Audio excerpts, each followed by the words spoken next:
O Jehovah, who can fashion you with words or show your immensity?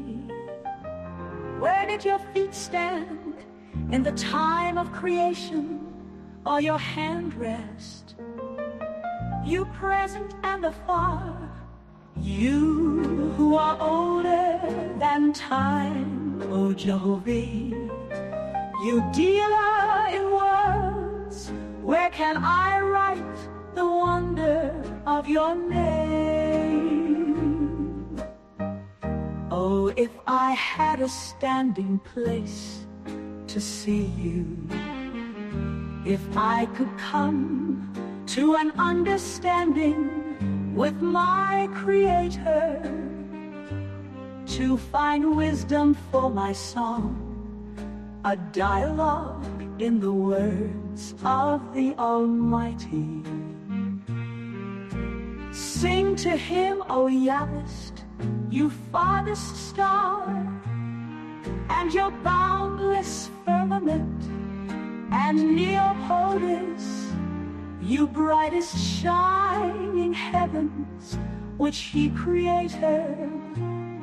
Give the boundary of Jehovah's person, O you universe, you who made me by your sweet breath, overspread the world with life and song.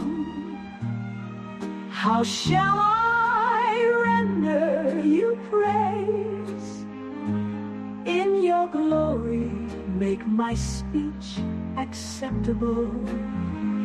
Who has considered the all-light, or found the cause of the brightness of the sun, your great symbol, or the power of your hand that stood Him in the midst of heaven, or knows the times of your labor and the birth of your worlds, or counts the stars you have created, yes, or knows the history of the least of all of them.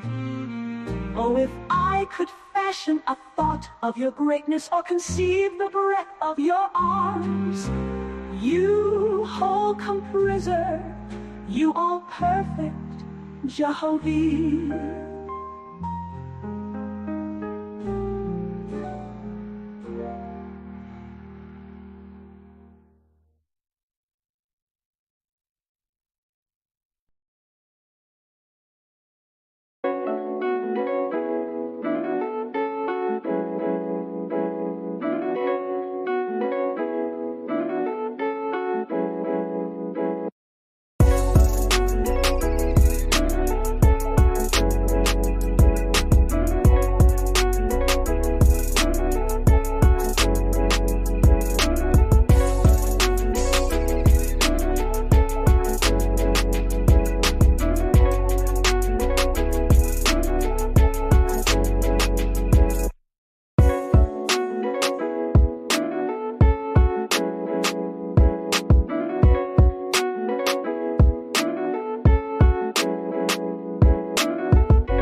Mic check, mic check, mic check, mic check.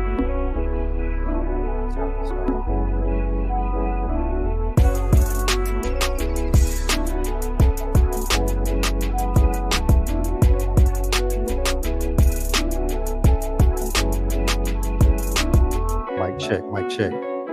Right.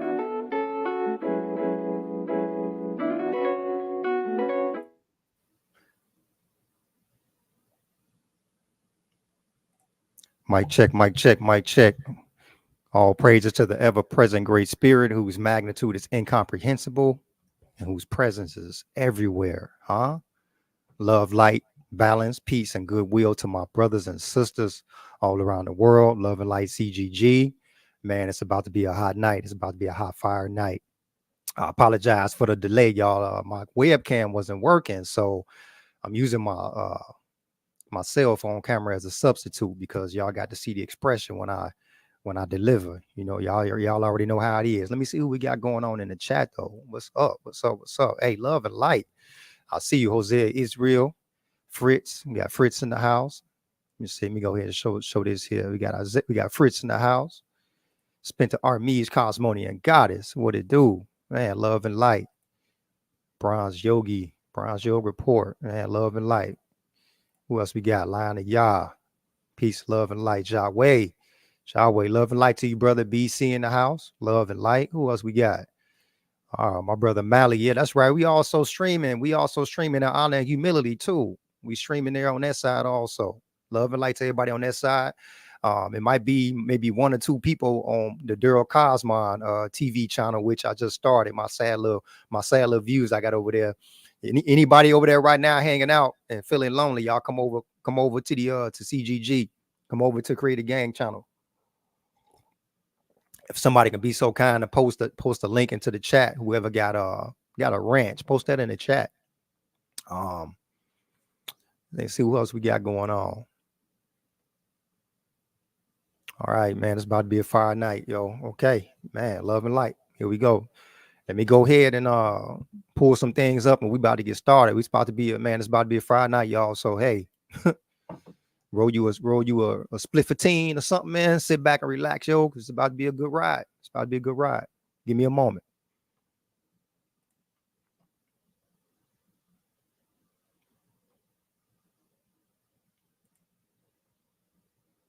Hey, Daryl, I don't see the option to share it over on the other channel, but I'm here rolling with you. In worst case scenario, I'll just do a slowdown tomorrow or something. Yeah, that's what's up. That's what's up. Hey, what's up, Lucio? Let me add him real quick and say what's up to my brother, man. What's going on, bro? How you doing, man? There he is. What's going on, bro? What's good with y'all, man? I can barely hear y'all. What's good with y'all? Love and light, man. Everything is good. Yeah, we just finna get the presentation rolling in a moment, man. I put the link in the chat because Malachi needed to share it over on his way. I think he has some tech issues though, but that's all right. But hey, it don't hurt to say love and light to my brother before the show. You know how it is, man. Yeah, you want to pop in real quick? I ain't, you know what I'm saying? I ain't gonna, salute to you, bro. Stay too long. Just want to show my face real quick, say what's up. You know what I'm saying? Got off work a little early, so I'm gonna tune in, listen in, bye for a little bit. But I'm gonna catch back up with you on the chat. If anything. Hey, for sure, man. Much love and light, bro. Good to see you, sir. Man. Peace and light. Much love to you. Love and light to you, bro.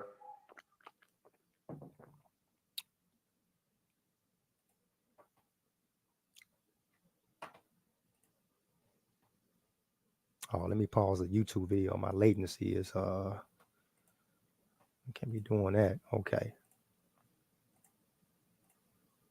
All right, I'm going to share my screen in a hot second, y'all. One moment.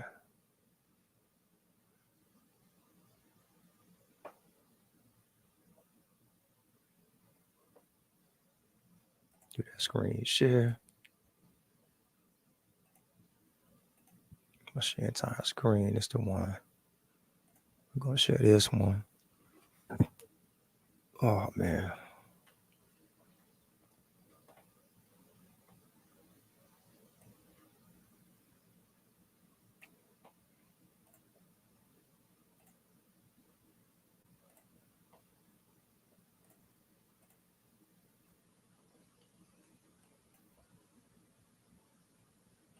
All right, y'all. Let me slide this window over to my other screen. Okay, we're going to get the presentation screen up right here. There we go. All right.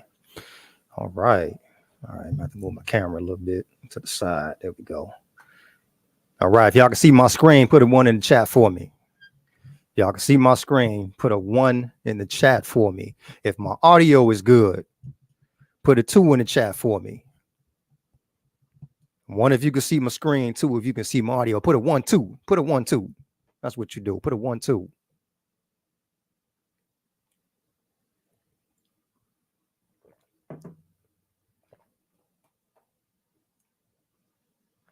All right, I got some ones and twos. All right, create a gang on the ones and twos. Man, let's get this cracking, y'all. Listen. Let's get this cracking. Y'all already know I'm gonna open up a can of worms right out the gate, but I ain't gonna say anything I can't prove. But I'm also gonna disclaim. Listen, I'm also gonna disclaim this. Don't be bound to anything that I teach here. Okay, always go behind me and do your research.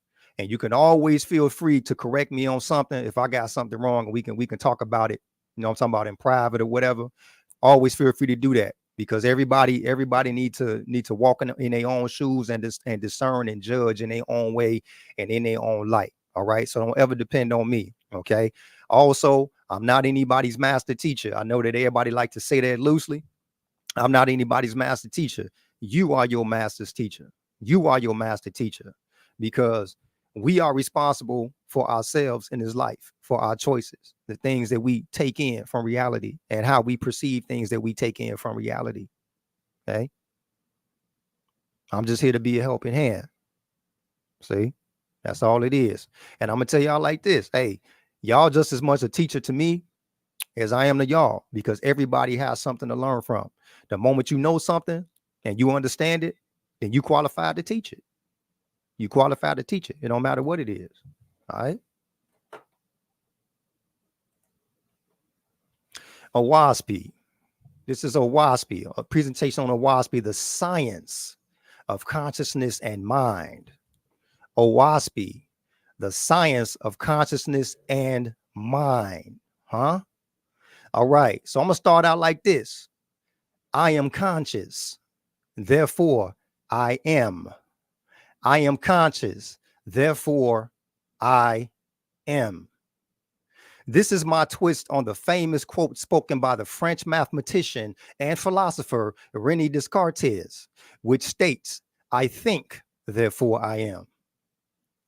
See there? Because in order to be a thinking being, we must first be a conscious being. Because without consciousness, there is no awareness. And without awareness, there is no perception, which requires the cognitive function called thinking, which is the process of producing thought. Thus, I am conscious, therefore I am. And that applies to everyone else too. Let's get into it. Check it out. Oahspe Book of Inspiration, chapter 1, verses 11 through 12, it states, in the way that I made you corporeally, I made you spiritually, intellectually. What does this mean, Daryl Cosmon? This verse can be interpreted in two ways depending on the context. However, both interpretations apply.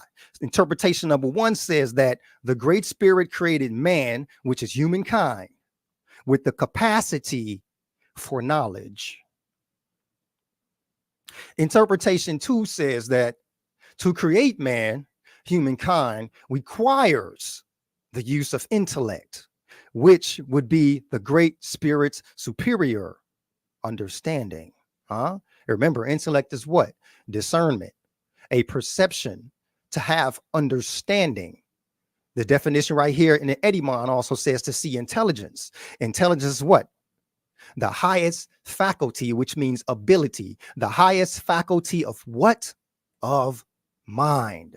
That's what it means to have intelligence. The Creator created us corporeally, spiritually, and intellectually, meaning that we have the capacity and the ability to achieve the highest faculty of mind, which is the capacity for comprehending what? General truths.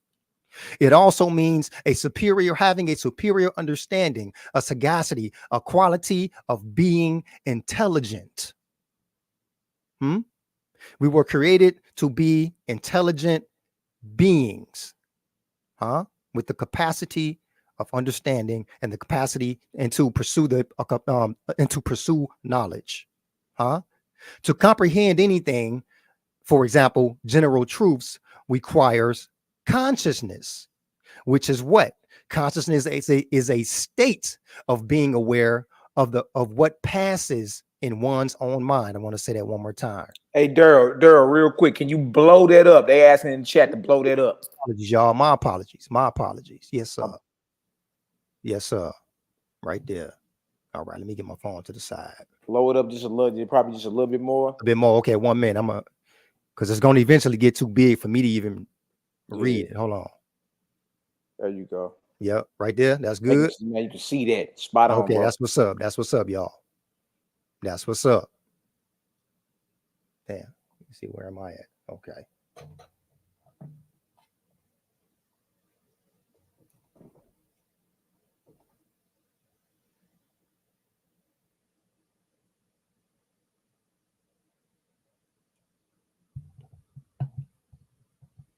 Okay.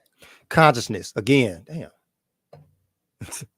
All right. Consciousness again is a state of being aware of what passes in one's own mind. What is mind? The mind is that which feels, wills, and thinks. And look right here. It has what? Intellect.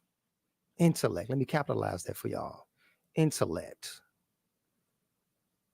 The mind is that which feels, wills, and thinks.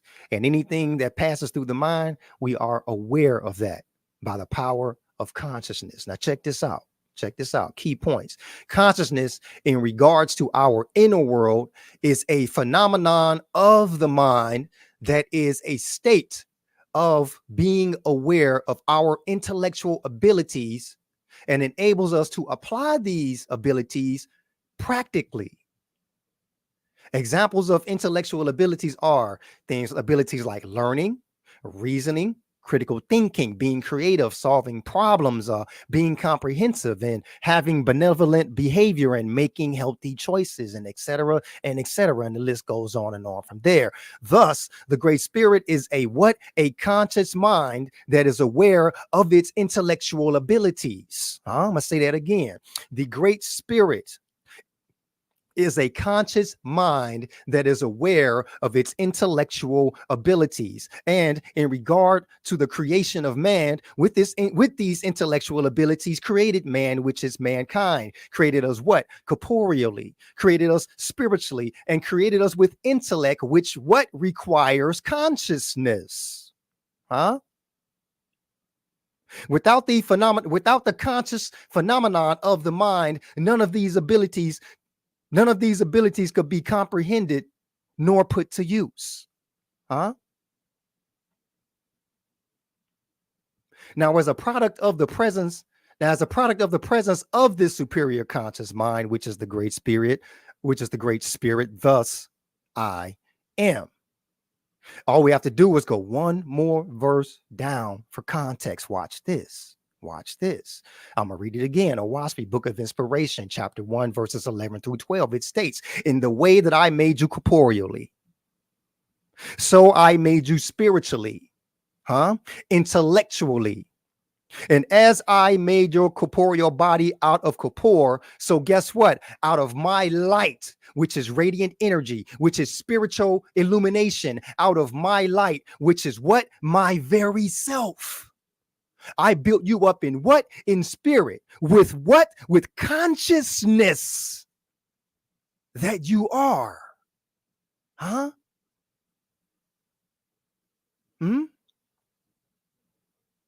As I made your corporeal body out of corpore, so out of my light, my radiant energy, my spiritual illumination, which is my very self, I built you up in spirit with consciousness that you are.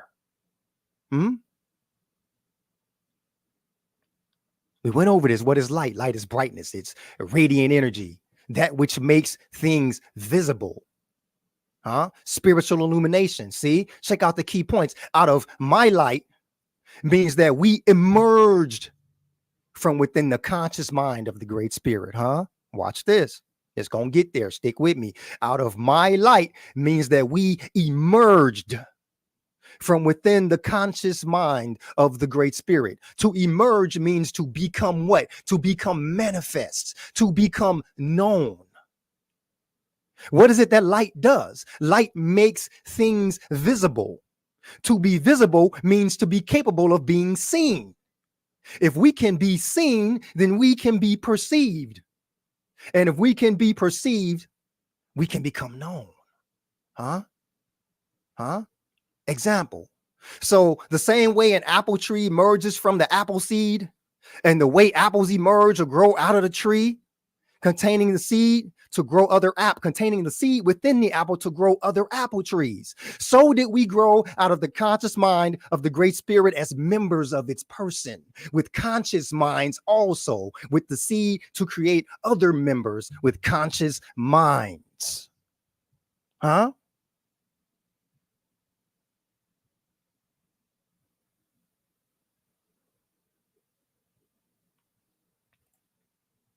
One second.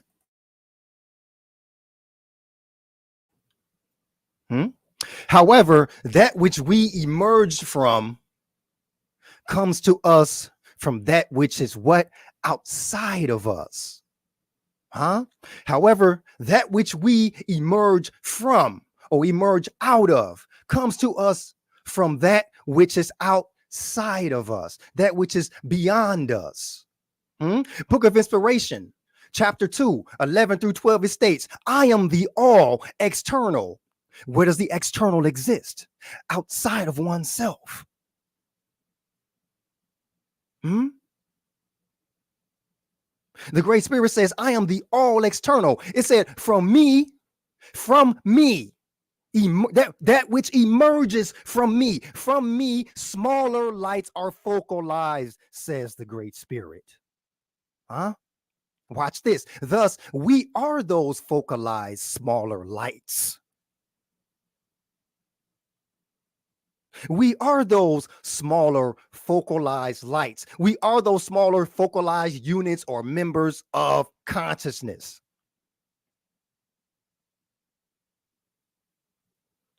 Well, if the Great Spirit is a conscious mind, does that mean the Great Spirit has a brain? Well, first we'll need to investigate whether or not the conscious mind is dependent on a brain. Oh, now we about to get heavy. We about to have some fun tonight.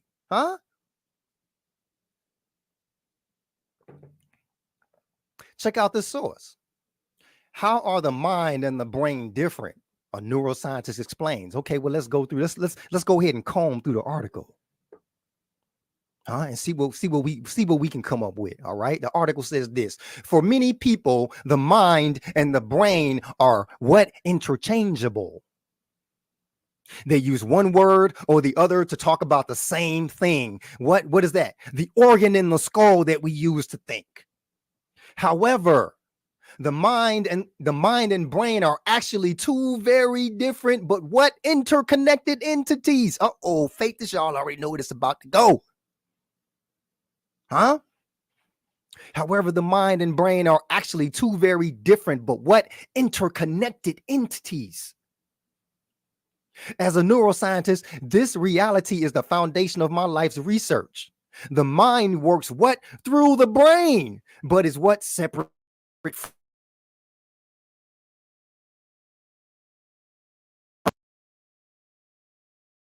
One. Look, it said what? It say mind and brain are two different entities, but are interconnected entities. Then it says mind or consciousness. I'm sorry, this is what I'm saying next. Mind or consciousness is what? The unseen entity, what? Existing in spirit. Brain is what? Brain is the seen entity, existing in what? Corporality.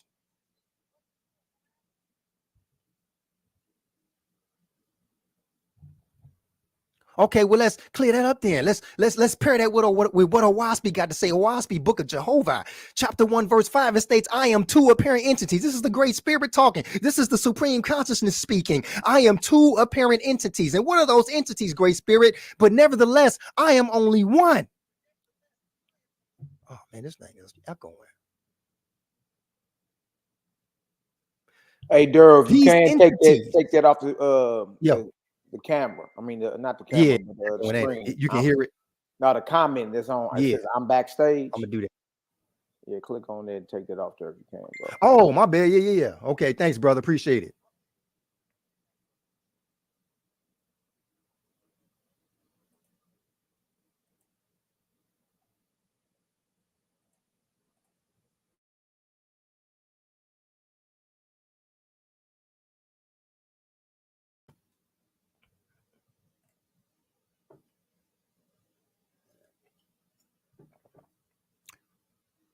Again, remember the article said what? Two different entities, but they're interconnected. What does it mean that they're interconnected? The Great Spirit is saying here, look, I'm two apparent entities. Nevertheless, I'm only one. Notice the article and Oahspe is using the same language, calling the unseen and unseen, the corporal and the spiritual, what? Entities. Mind and brain are what? Entities. One is a corporeal entity. One is an unseen spiritual entity. Huh? It says these entities are the unseen, which is what? Potent, and the seen, which is of itself impotent. We got the seen, which is impotent, and we got the unseen, which is potent. It said which of itself is impotent and called corpore. That's the seen. Key point 2, it says the mind works through the brain, meaning the mind transcends the brain. But right here, check it out. Book of Jehovah, chapter 4, verse 3, it states, in all the universe, I have made the what? The unseen rule over the seen. Well, what does that mean, Daryl Cosmon? To rule right here in the Edemont. To rule means to lead. What does it mean to lead? It means to guide, to cause, to go with. Thus, the unseen conscious mind works through the corporeal and causes it to do what? Move. Causes it to do what? Give it motion. This is what the article means when they say the mind transcends the brain. Transcendence is what? To lie beyond the scope of.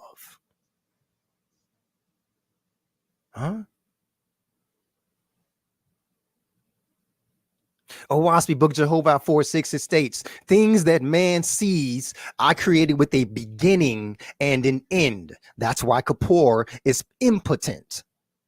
But the unseen I made of what? Endless duration. That's why it's potent. Okay, well, let's finish reading the article. Does the mind rule over the brain? The mind uses the brain. And the brain responds what? To the mind.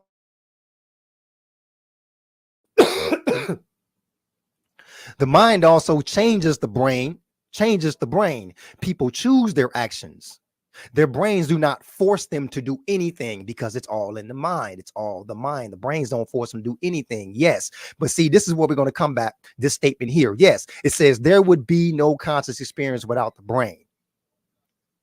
We'll elaborate on that in a moment. But experience cannot be reduced to the brain's actions. The mind is what? It's energy, and it generates energy through what? Thinking and feeling and choosing and etc. and etc.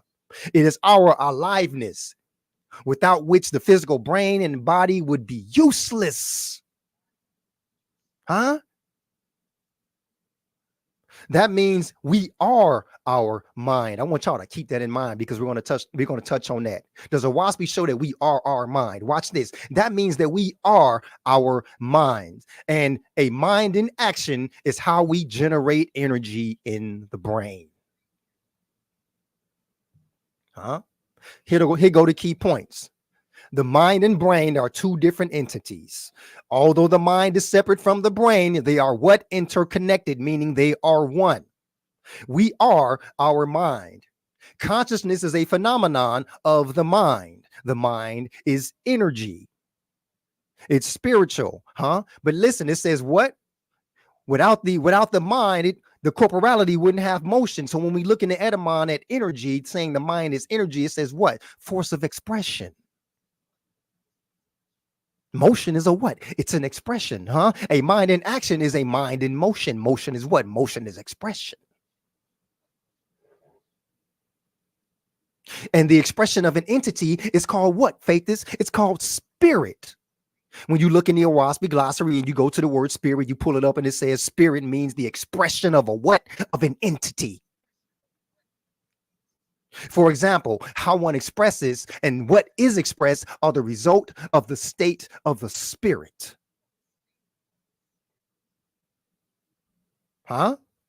We've covered earlier on in the presentation that we are products of the radiant energy, the light of the conscious mind of the Great Spirit. That was the very first thing that we learned. Energy is what? It's an emission. The emission of energy expression. The emission of energy is expression. Thus, we are all expressions of what? We are all expressions of the Great Spirit.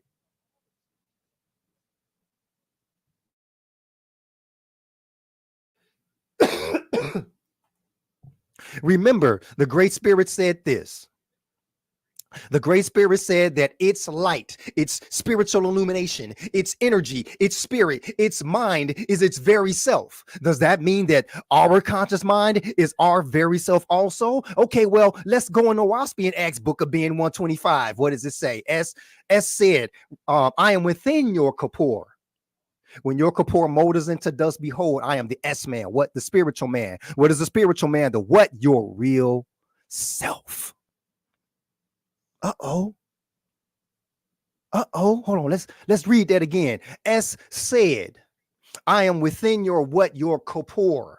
When your Kapor molders into dust, behold, I am what? The S man, your what? Your real self. I am your spirit. And like a planted seed, I dwell within your Kapor. Huh?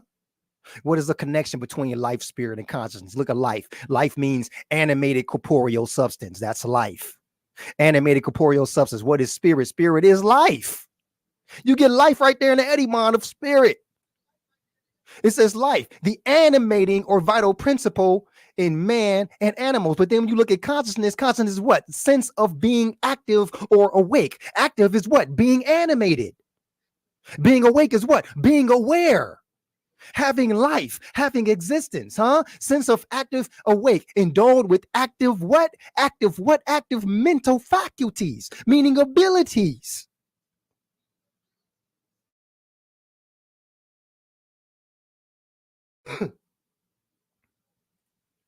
Book of Jehovah 5:3, man is saying this. Tell me, oh great spirit, tell me, oh creator, where did life come from? This unseen within me that is what? This unseen within me that is what? Conscious of being. Conscious of being. Huh?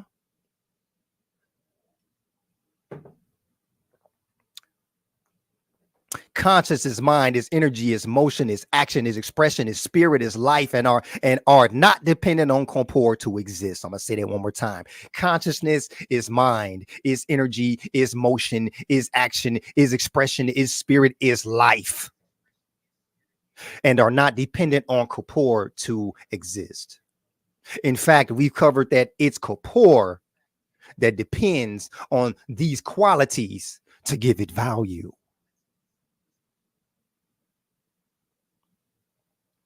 Huh? Now remember this. Remember earlier, we just read this. Remember the article above made a claim that there would be no conscious experience without the brain. The article above said they made a claim that there would be no conscious experience without the brain. But how could there be no conscious experience without the brain if jellyfish are conscious animals and have no brain? Huh? Jellyfish are conscious animals and have no brain. Huh? Come on, y'all. There's levels to this. There's levels to this, y'all.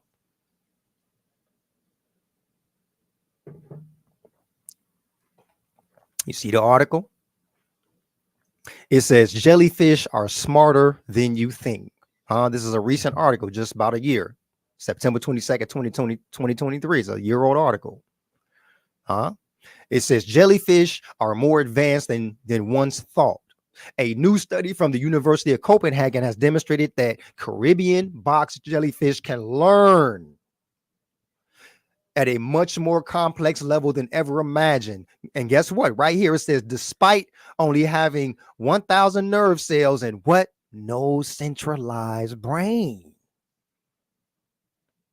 What is we dealing with? It has no centralized brain. It says what? And look at the next statement, y'all. It says the finding changes our fundamental understanding of the brain and could enlighten us about our own mysterious brains. Huh? Look, they still trying to figure it out.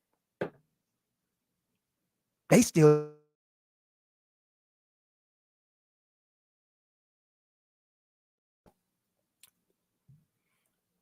What does it mean to learn, y'all? To learn, it means to gain knowledge or understanding of a skill in by study, instruction, or experience. These things are learning and have no brain, but it's conscious. It has intellectual power, has the capacity for knowledge.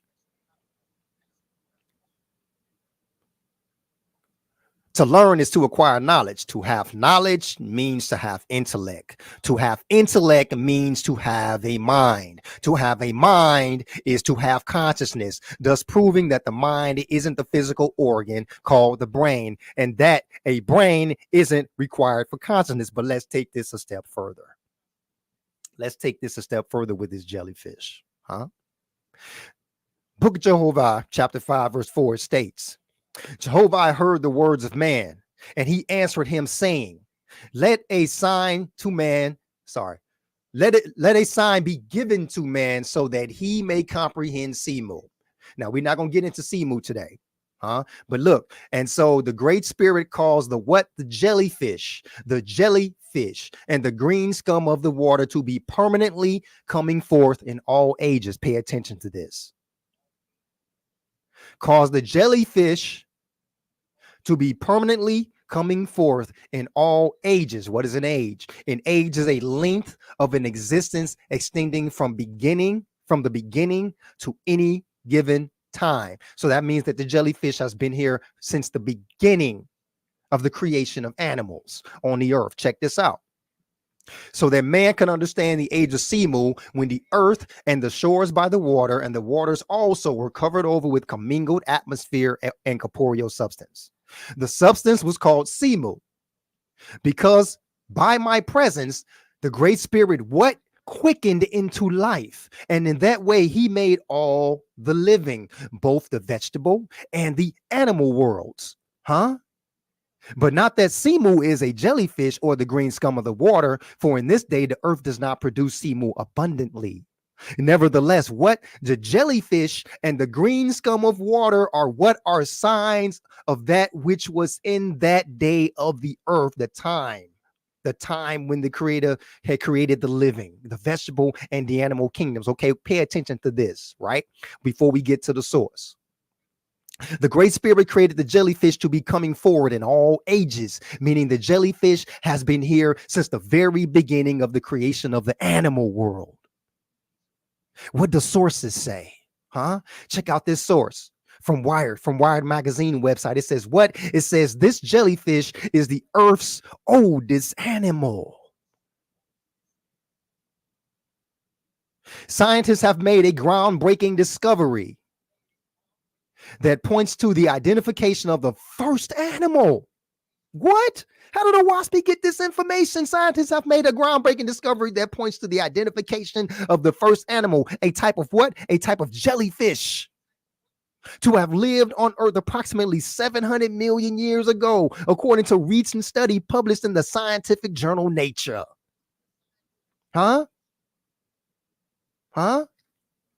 This is a modern day discovery, How did Oahspe know about the jellyfish being the oldest living animal in 1881?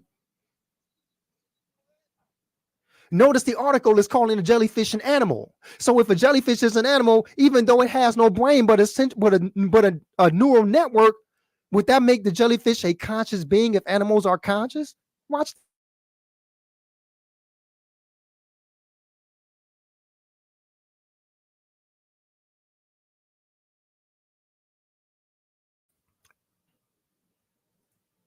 This is a recent article that states, look at this headline for a minute. This is a recent article that states this. It says insects and other animals have consciousness, experts declare. Now, I'm going to be honest with y'all. I never for once thought in my life that animals and insects and living things were not conscious.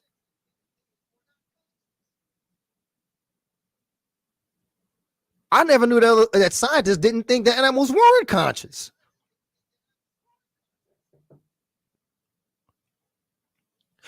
The new declaration signed by who biologists and what philosophers formally embraces that view.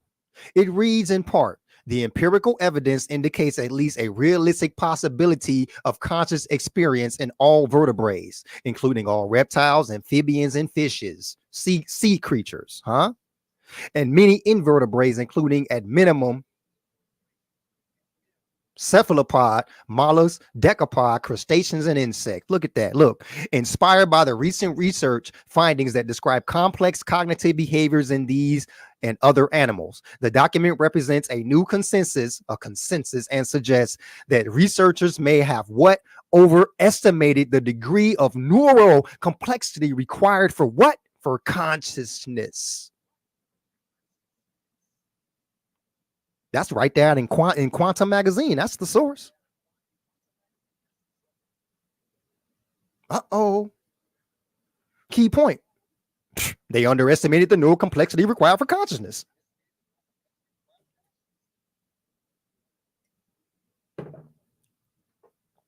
Let's get the chat involved. Let's get the chat involved real quick. How many of y'all really needed these so-called scientists? How many of y'all, and be honest, put a one in the chat. If you really needed these so-called scientists to tell you that animals and insects and living things were conscious, put a one in the chat. If you really needed them to tell you that, put a one in the chat. If you did not, and you just knew on the presence of life on Earth that these things were conscious, put a 4 in the chat for me. If you just knew they were conscious. If you didn't know, put a 1 in the chat. Don't be ashamed.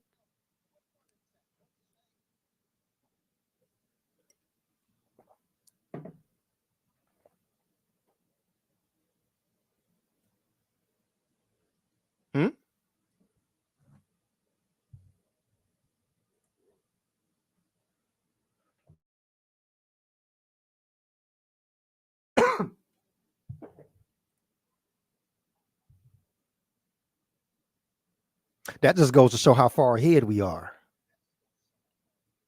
Huh? That just goes to show how far ahead you are. Look at this right here. Book of Jehovah's Kingdom, chapter 21, verse 5 through 8. But I am sufficient to all my creations. The ant hears me. Check it out, y'all. The ant hears me, as does the bee, the bird, and the spider, and all kinds of living things which I created. Huh? That means that the supreme consciousness is working through them, because what? They have consciousness. Huh? How do you think they hear me?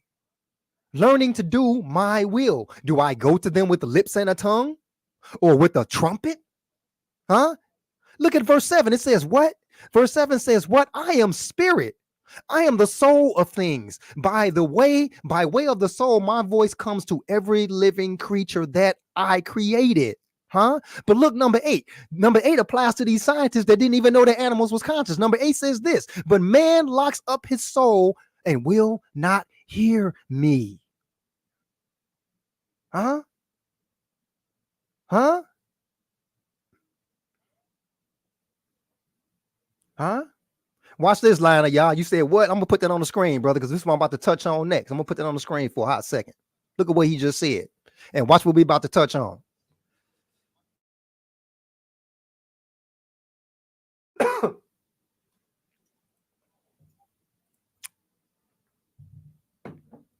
These so-called scientists didn't have enough common sense in their soul to know that living things possess some degree of consciousness, be it simple or as complex as a human. Check it out. Oahspe, Book of Fragapati 16:18. It states, and you created the spider.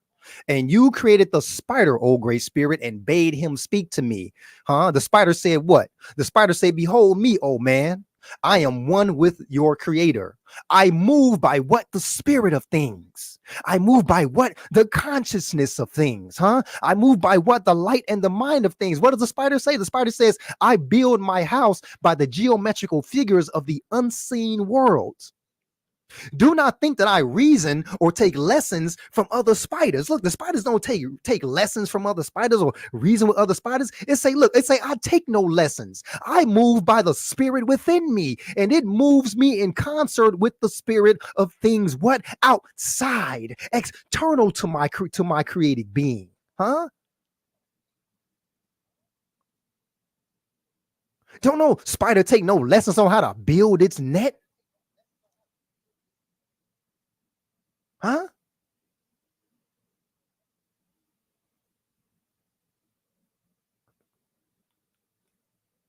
Let's remember the supreme consciousness of the great spirit is the what? The all external. It is from this all external that exists everywhere that we all emerge from. It is from this all external that exists everywhere that we all what? We emerge from this.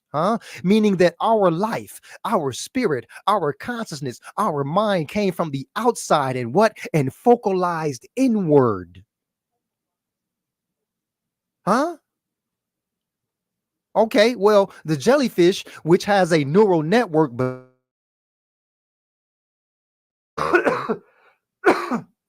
it's about to get heavy. This about to get heavy. The jellyfish, back to the jellyfish, has no brain, but it has a neural network. And that proves that the conscious mind is not dependent on a brain. If the all external conscious mind, as if the all external conscious mind we grew out of exists everywhere, does that mean that the universe is a neural network? Hold on, I'm gonna ask that question again. If the all external conscious mind we emerge from exists everywhere in the universe, does that mean that the universe is a neural network?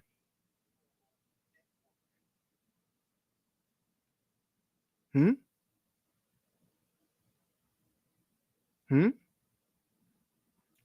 Check out the source. June 12, 2023. Recent source says what? It says the case for why our universe may be a what? A giant neural network. Y'all need to stop this, man.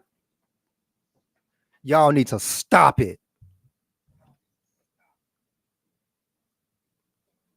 The case for why our universe may what? Be a what?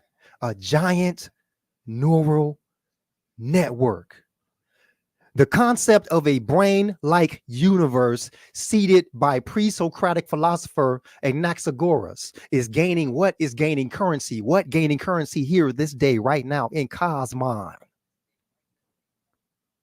The cosmos looks remarkably similar to the complete wiring diagram of the brain, and non-local connections could enable computation. Like, check it out. Even Stephen Hawking, y'all know his reputation as a physicist. Even Stephen Hawking saw a path to a new philosophy of physics based on a view of the universe as a what? A self-organizing entity. Hold on, we ain't done. Let me sip this and clear my throat real quick.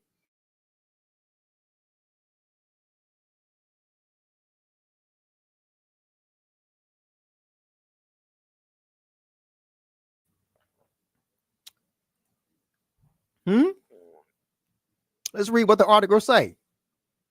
As a new scientific paradigm is emerging that presents us with a radically different cosmic narrative. Hold on. A new scientific paradigm is emerging that presents us with a radically different cosmic narrative. The big idea is that the universe is not just an arbitrary physical system, but something more like an evolving computational or biological system. With properties strikingly similar to a complex adaptive system like an organism of a brain.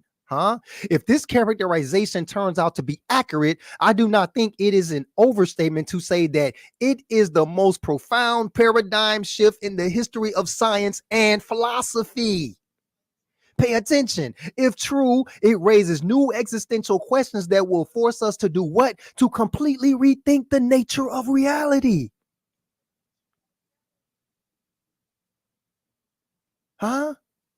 And ideas about whether what? The universe has a function or a purpose. I want y'all to keep that in mind. Ideas about what?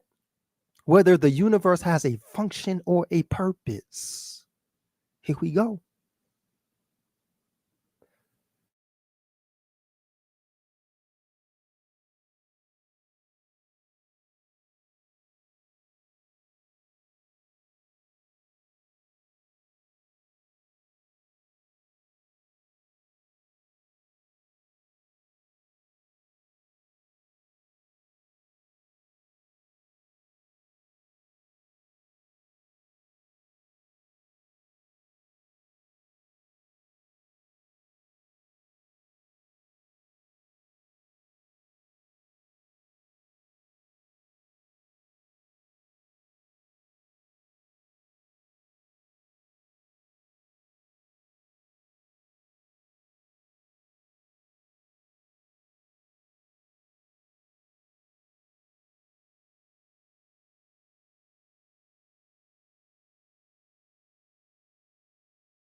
that.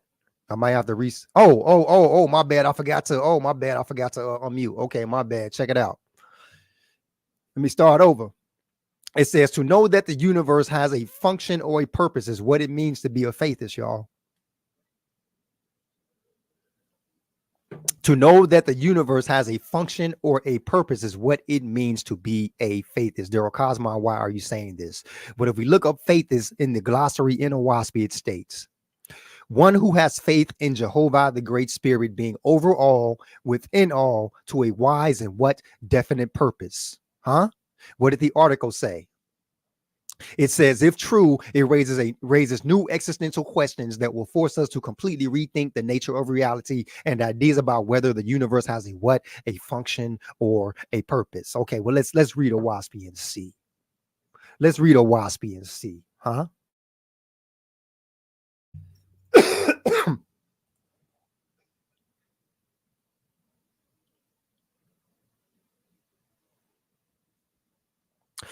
Book of Aranathan, chapter 1, verses 8 through 9, and then 20 through 23, it states this.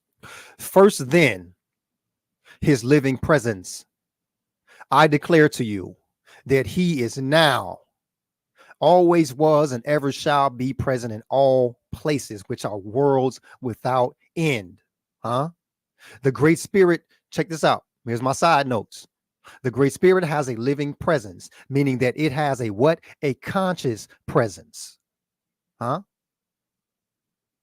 And the Great Spirit's conscious presence pervades the universe. Huh? Then it says in verse 9, it says, doing by virtue, listen. It says, doing by virtue of his presence, quickening into life and moving all things onward to a what? To a wise and a definite purpose. Huh? Remember the article stated. The article said, what? If true, it raises new existential questions that will force us to completely rethink the nature of reality and ideas about whether the universe has what? A function or a purpose. Here it is in Oahspe telling you what? Telling you what? Doing by virtue of his presence and quickening into life and moving all things what? To an onward to a wise and what? A definite purpose. Huh?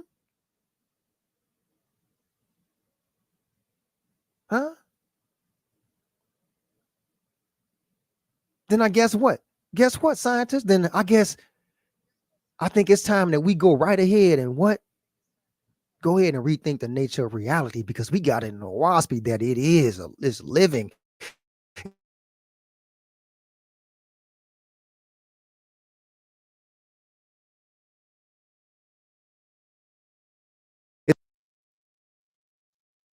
Y'all. But let's keep it going. Oahspe Book of Divinity, chapter 1, verse 20 to 23, it states, God said, this also is the Oahspean law, perpetual growth. As a man being brought forth out of what was not an entity, and that's in regards to a man being non-existent or void before he is existing. That's what this is stating. As a man being brought forth out of what was not an entity, thereby becoming an entity, this then is brought about by what? The Oahspean law. Ormaz, the Great Spirit, Jehovah. It's just what our Zarathustrian stock called the Great Spirit, Ormaz, Master Light, or the Light Master.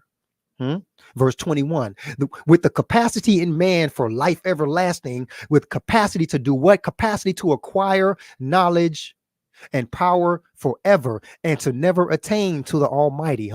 See, it says, like a road on which a man may run in full liberty forever and never come to its end, rejoicing on his journey. This is the Oahspean law. As the actions of corporeal substances produce light, and as light is the expression and speech of certain corporeal changes, so is Ormaz, the master light, the creator, that which illuminates the soul of man. Making man what, y'all? Making man what? Conscious that he is.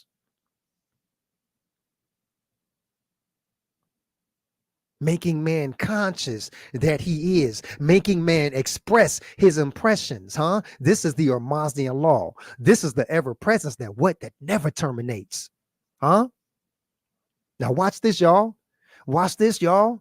What we've been saying, that we emerge from the mind, we emerge from the consciousness, we emerge from the life, we emerge from the presence of the great spirit, y'all. So that means that what that mean, y'all?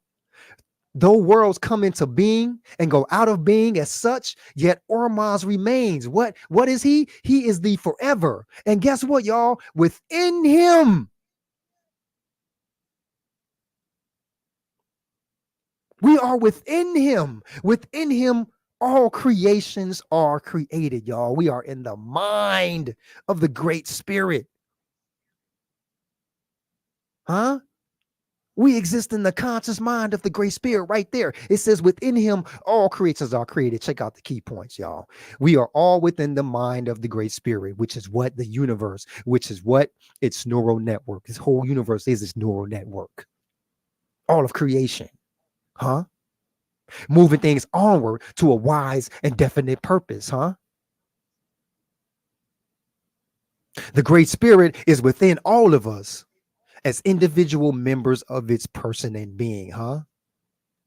The creator created us all. The creator created us and all things with intellect, which requires thought, which requires consciousness. This means our creator is a conscious mind, huh? Again, as I made your corporeal body out of corpore, so out of my light, which is my very self, I built you up in spirit with consciousness that you are, huh? And in likeness of itself, from out of its light, we were built up in spirit with consciousness, huh?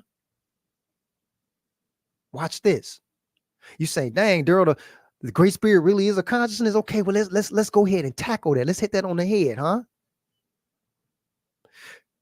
Book of Thor 4:14, it states this. The great spirit said, do not think, oh man, that there is only one member of my person, and that different conditions and states of that one comprise my universe. The foolish man has said, the blood is the flesh, and the blood is the flesh and bones, and the flesh and bones are simply a state of blood.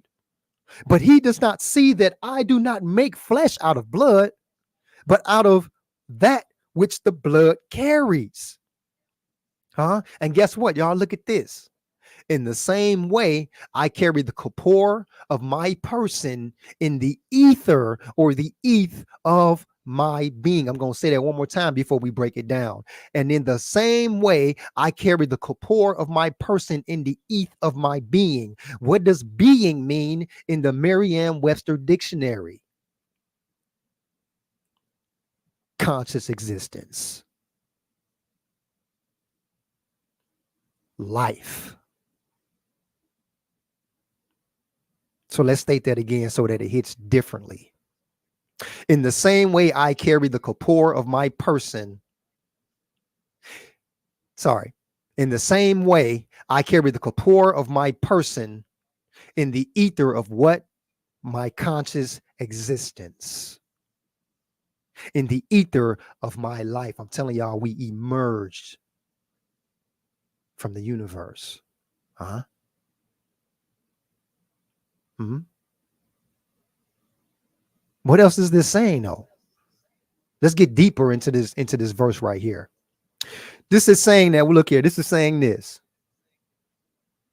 Quantum physics or quantum mechanics is the microbiology of cosmogony. I'm going to say that one more time, y'all. Quantum physics or quantum mechanics is the microbiology of cosmogony.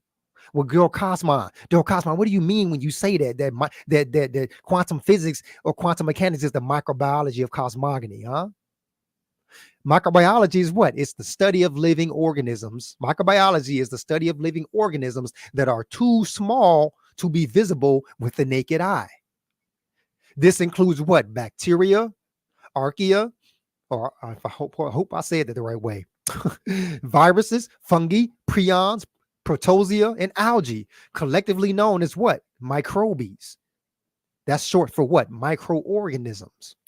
These microbes play key roles in nutrient cycling, biodeterioration, climate change, food spoilage. You get the idea. Now check this out. A quintessential arena of science, quantum physics, is a term that's recognized by most, but misunderstood by few. Also known as what? Also known as what? Quantum mechanics or quantum theory. The name describes a fundamental branch of physics that explains the nature and behavior of matter and energy at a what? At an atomic and a subatomic level. Okay, so let's put that together. Microbes or microorganisms are fundamental living organisms, the same way atoms and electrons are fundamental building blocks of what? The material world. What does it mean to be fundamental? It means serving as an original generating source. So the same way the blood carries microscopic living organisms in the blood that build and sustain the body is the same way ether, space, carries atomic or subatomic particles that build and sustain matter in the universe. So that was just a little quick breakdown on that verse, but this is something that we're going to revisit later on in the presentation, because watch how it connects in the end. All corporeal substance is the Great Spirit's person, its bodily appearance, much like how our corporal bodies are our physical representation of our person. What is a person? A person is what? Bodily appearance. Being is what?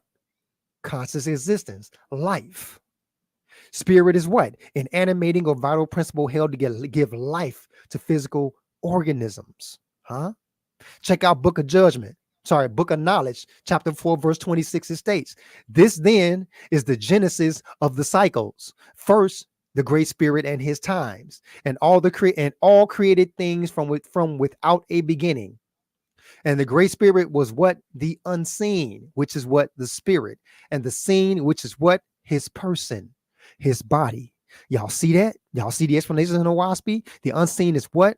The Spirit. And the seen is what? His person, his body.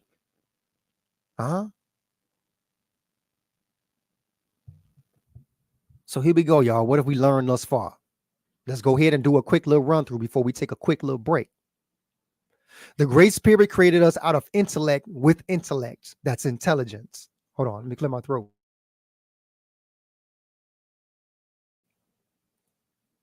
The Great Spirit created us out of intellect with intellect, intelligence. Intellect is the power of knowing. Mind is intellectual ability. Consciousness is what? I shouldn't say associated with mind, but it is. Consciousness is associated with mind, but is a phenomenal feature of the mind. To use intellect requires knowing, which requires thought. All of which what? Requires consciousness. I did state it here. Consciousness is a phenomenon of the mind. The Great Spirit is a thinking, knowing, intellectual, intelligent, conscious mind. Mind and brain are two different entities, but are interconnected entities, meaning they are one. Mind or consciousness is the unseen entity, which is potent. Brain is the seen entity, which of itself is impotent. Consciousness is not dependent on the brain. Proof being in the existence of the conscious jellyfish that has no brain organ, but does have a neural network. As a result, scientists who have studied the behavior of animals and insects admitted that they even underestimated the neural complexity required for consciousness. The article above says that scientists like Stephen Hawking even saw a path to a new philosophy of physics based on the view that the universe is a self-organizing entity, thus meaning that it is conscious and aware of itself and all things. The article further says that if true, it raises new existential questions that will force us to completely rethink the nature of reality and ideas about whether the universe has a function or a purpose.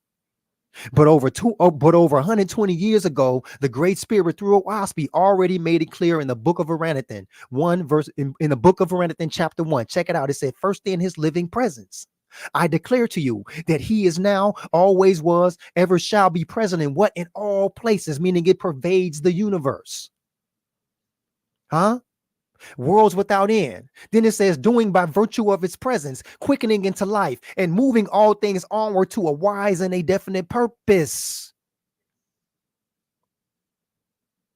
Because we're already in the mind, which is the being of a universal neural network of the universal neural network of the Great Spirit. Oahspe Book of Divinity 123, it states, though worlds come into being and go out of being as such, yet Ormaz remains. He is the forever, and within him all creations are created. Thus proving that the Great Spirit, which is all things seen and unseen in reality, is the conscious existence, the consciousness moving the universe, its purpose and being toward a wise and definite purpose, and is the source to which we receive our individual supply of consciousness. Y'all, it's about to get deeper. Take a break for a second. I'll be right back. I'm gonna grab me some water and go hit that bathroom for a minute.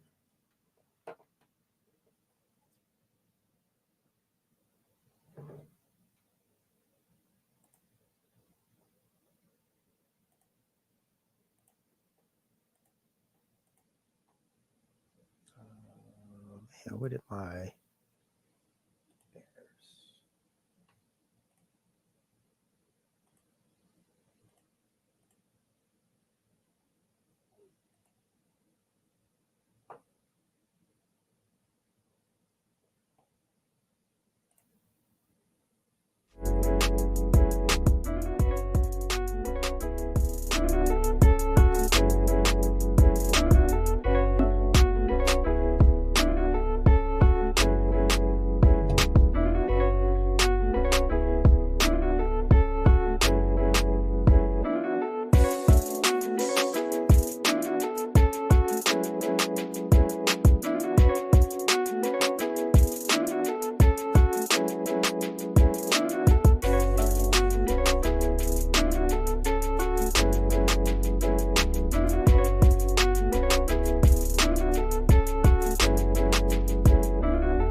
1 minute, y'all. I'm just checking on something real quick. Hold on. We're gonna get started in a second.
All right, here we go, y'all. My bad. I lost a dang on StreamYard window for a second. I'm like, where is it? Hold on a minute.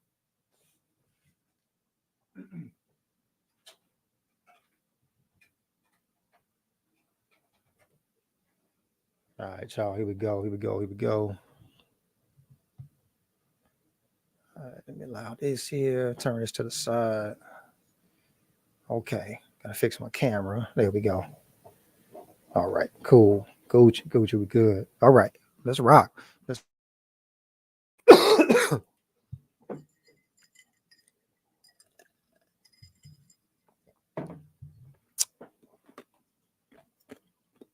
All right, y'all, here we go. Check it out. The phenomenon of consciousness in science and philosophy. We'll talk about the phenomenon of consciousness in science and then philosophy. What do I mean by phenomenon, or what do we mean by phenomenon? Oh, Malachi, you here, man? What's going on, Maccabee? What's the word, bro? I had to just What's let you know I shared about 45 minutes of it over on Honor and Humility.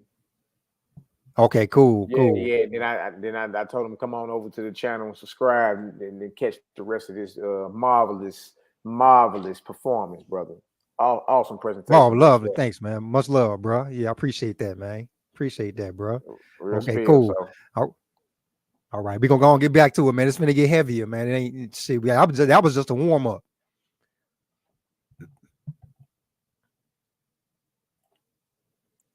I'm already hip. I know you about to go in for the kill. Look. You be cooking, so you know how you got to season something before you throw it in the fryer. You got to prep it. Yeah. You got to. I already know. I say, boy, this nigga up here seasoning. Man, it's hard to laugh, man. I'm still. He ain't even threw it in the fryer yet. Oh my god. But man, handle your business, bro. Man, it's an excellent, marvelous performance thus far. You know what I mean? Yeah. Especially with that whole consciousness and people confuse the mind with the brain and you just killed that one. Yep. You know what I mean? Yep. But they do got a neural network though. You know what I mean? So consciousness is not dependent upon a brain. You see what I'm saying? Which makes sense because there's consciousness. If you think about it, there's consciousness when you cross over still. Correct? Yes. And you don't have your physical brain in your head. You see what I'm saying? So yeah, bro, this stuff is like, that's common sense. That makes sense when you say that, you dig? But it's at the same time very, very deep, bro. So hey, keep it going, man. Keep cooking. We listening. All right, much love. Here I come. All right. The phenomenon of consciousness in science and in philosophy, y'all. So we're gonna take a deep dive in what philosophers and scientists have to say about consciousness, and then we're gonna match it and challenge things and pair things with Oahspe. Check it out. The phenomenon of conscious science and philosophy. Check it out. So what do I mean when I say phenomenon, y'all? Phenomenon is what? Why am I calling consciousness a phenomenon? A phenomenon is a fact or event of scientific interest. A fact or event of what? Scientific interest, susceptible to scientific description and explanation. Let's get that again. A fact or event of scientific interest, susceptible to scientific description and explanation. Watch this. Okay, so here we go. The scientific descriptions and explanations we will be exploring are the consciousness theories of what? Natural dualism, the consciousness theory of materialism, and also and of the consciousness theory of panpsychism, and to what degree they line up with Oahspe. That's what we're gonna do real quick.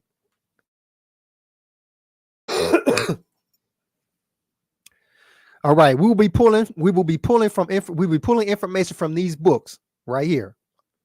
I don't have them with me, or else I'll show them to you, but I got these books upstairs. These two books, Galileo's Error, and it's by a very awesome philosopher of consciousness. His name is Philip Goff, right? Also, he wrote this other book called Consciousness. Wait a minute. Is Consciousness Everywhere? That's this other book that I have.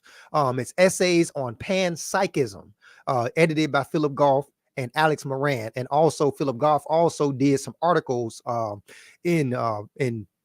web articles on Scientific American also. And then let me look at this. Something else I had to say. So Philip Goff pretty much is a philosopher of consciousness, and he's a professor at a university over in Europe. So this guy is very well renowned in this area of philosophy of consciousness, and he's a supporter of panpsychism. But we're going to explore panpsychism, we're going to explore materialism, and we're going to also explore dualism.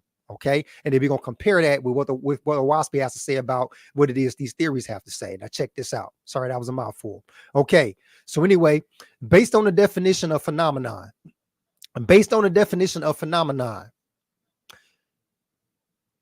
is consciousness an observable fact or event of scientific interest and susceptible to scientific description and observation?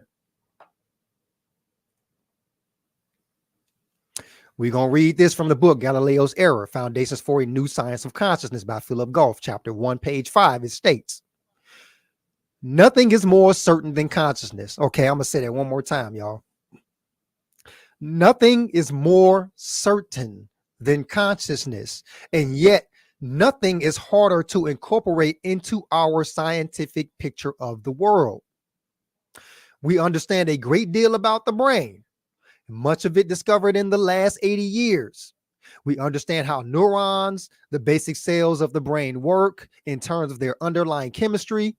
We know the function of many regions of the brain in terms of processing information and negotiating sensory inputs and behavioral outputs.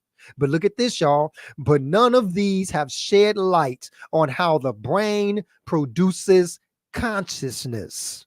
But none of these have shed light on how the brain produces consciousness. And then he goes on to say in that chapter, on that same page, that the reality is that for all of its virtues, look at what it say, y'all. For all of its virtues, neuroscience has thus far failed to provide even the beginnings of an explanation.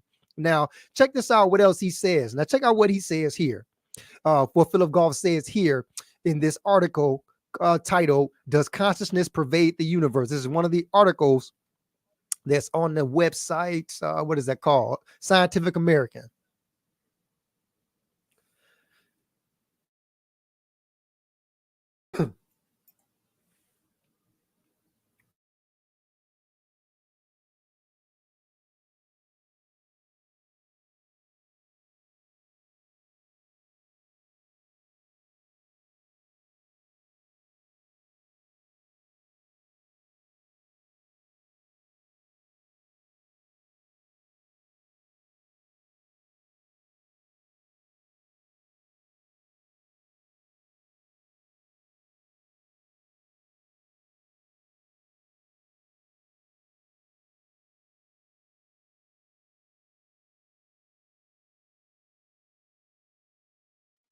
Hey, Daryl, I can't hear you. Oh man, I was muted that whole time. Oh hell no. Yeah, you was muted. Oh, bro, get it together, man. What did I last say, bro? Man, nah, you was past the I was past the article. Nothing. Right, go back to nothing is more certain than consciousness. Right, man, damn, that's bizarre, man. I gotta stop doing that, man. Damn. All right, thanks, bro. I appreciate you being here, man. Yeah, you all good. All right. Let's read from the book Galileo's Error: Foundations for a New Science of Consciousness by Philip Goff, chapter 1, page 5. It states this, y'all. It states that nothing is more certain than consciousness, huh? I'm going to say that one more time. Nothing is more certain than consciousness, huh? And yet nothing is harder to incorporate into our scientific picture of the world. We understand a great deal about the brain, much of it discovered in the last 80 years. We understand how neurons, the basic cells of the brain, work in terms of their underlying chemistry. We know the function of many regions of the brain in terms of processing information and negotiating what? Sensory inputs and behavioral outputs. But check this out. Look at this. It says, but none of these have shed light on how the brain produces what? On how the brain produces consciousness. None of these have shed light on how the brain produces consciousness. And then on that same page in that book, it says this. It says the reality is that for all of its virtues, neuroscience, this means neurosciences, has thus far failed to provide even the beginnings of an explanation. Huh? And then let's read what Philip Goff has to say in this article from Scientific American. Does consciousness pervade the universe? Huh? Philosopher Philip Goff answers a question about panpsychism. Check it out. You can't look inside of an electron to see whether or not it is conscious. Just as you can't look inside someone's head and see their feelings and see their experiences. We know that consciousness exists. Check it out, y'all. We know that consciousness exists. How? Because guess what? We are conscious. Huh? We know that consciousness exists because we are conscious. Okay, so let's look at the key points. Nothing is more certain than consciousness. We know consciousness exists because what? We are conscious. Nothing is harder to incorporate into the scientific view of the world. Why? Huh? Because none can shed light on how the brain produces consciousness. Now, remember, we've covered earlier in the presentation that with scientific sources that the jellyfish is conscious, yet it doesn't even have a brain.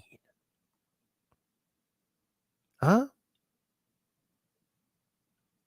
So if consciousness is not dependent on the brain, then it's no wonder that neuroscientists can't even find it there.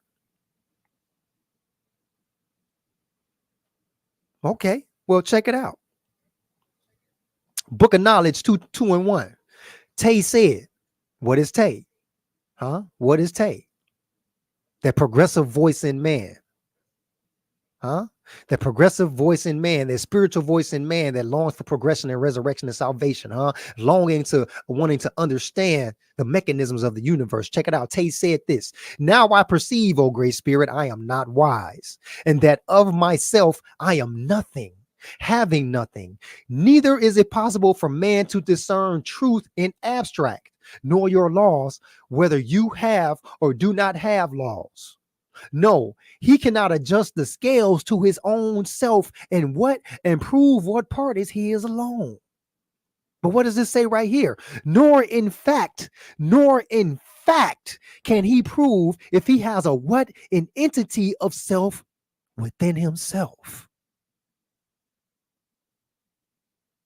Wow. It's no wonder that neuroscientists can't find consciousness in the brain. Huh? And here Oahspe telling us in 1881 that nor in fact can we prove, can I prove, can you prove, can we prove if we have an entity of self within himself. Now, I know we've been throwing this word entity around all throughout the presentation. So finally, what is an entity? An entity is something that has separate and distinct existence and objective or conceptual reality. objective or conceptual reality. Think about that. The corporeal and the spirit, or brain and mind, have separate and distinct existences. That's what that means when we call them entities. What is conceptual realism? Conceptual realism is the doctrine. It is the doctrine that universals have real and independent existence. That's conceptual realism, the doctrine that universals have real and independent existence. Okay, so is consciousness a universal? What does it mean to be universal? Let's go to the etymon. Something that's universal is pertaining to the whole of something specified or occurring everywhere. That's what universal means, But let's go to universal belief then. What is a universal belief? A universal belief refers to a belief that is considered to apply to all people, regardless of their culture, regardless of their religion, and regardless of their background. So, okay, let me ask a question to the chat. If consciousness is a belief that is considered to apply to everyone, considered to be universal, does that mean that everyone watching right now believes, or better yet, knows that they are conscious? Put a 4 in the chat if you know that you are conscious. If you are aware that you are sitting here watching this presentation right now. Put a 4 in the chat if you know that you are conscious. I'm gonna give you a minute.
I gotta stop. I'm sorry, y'all. I'm so sorry about that, y'all.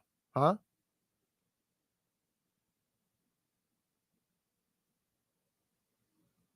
Huh?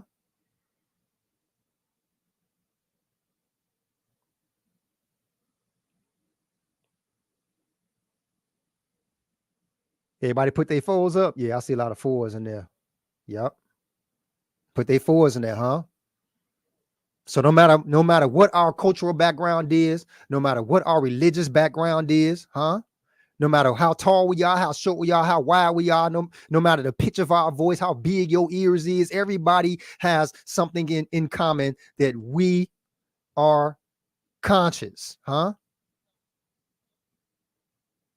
We are conscious beings, and that is a universal commonality that we have, that we share. Now, check this out. Here's a message to the Christian. Consciousness applies to all. Consciousness applies as much to the Muslim, all the same. And to the Muslim, consciousness applies to the Hindu, all the same. And to the Hindu, consciousness applies to the Buddhist, all the same. And guess what? To the Hebrew Israelite. Consciousness applies to all nations of people, including who you ignorantly call the Gentile or those of Edom, That's why in Book of Inspiration, chapter 11 and 7, it states, I am not exclusive, but I am with what? I am with all my living creatures,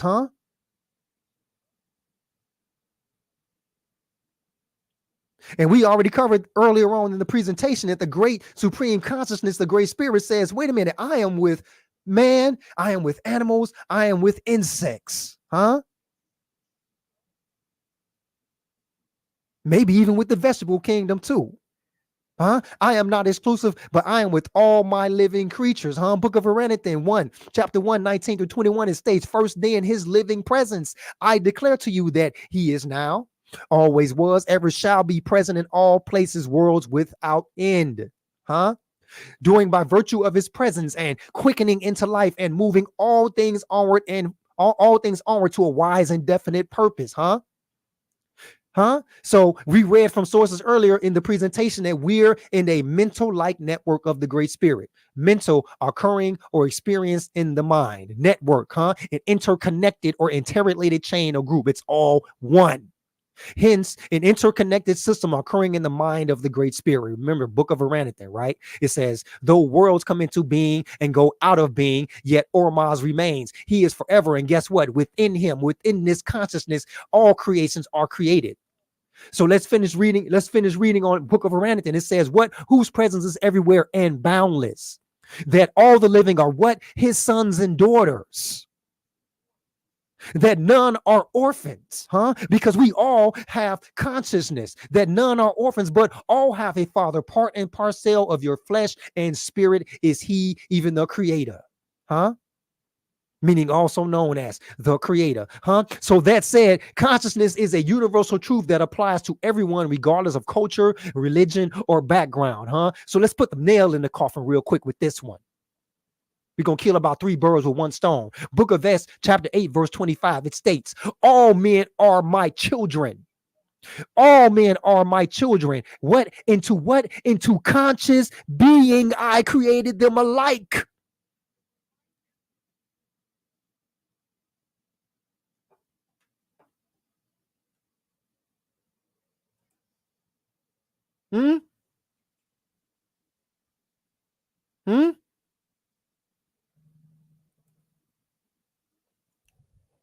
One second. What's up, Ma? I'm downstairs.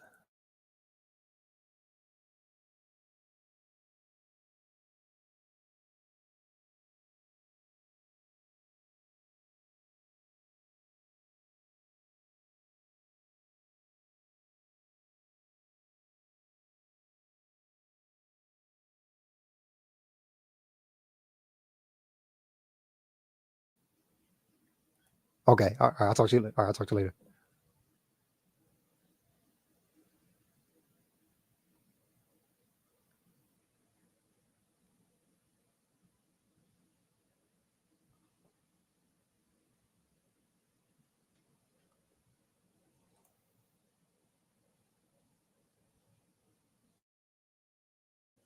Hold on, y'all. I lost my camera. 1 second.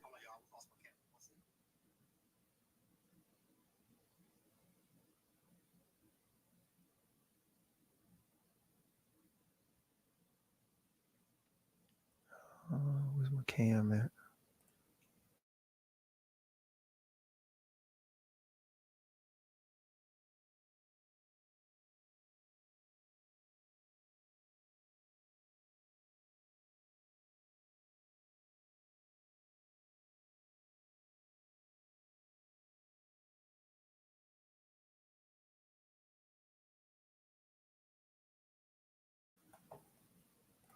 All right, I lost my camera. I'm not going to troubleshoot that right now. I'm going to keep on going. All right, y'all. Let's go. Let's keep rocking. All right. So let's look. Look right here. Why is that doing that?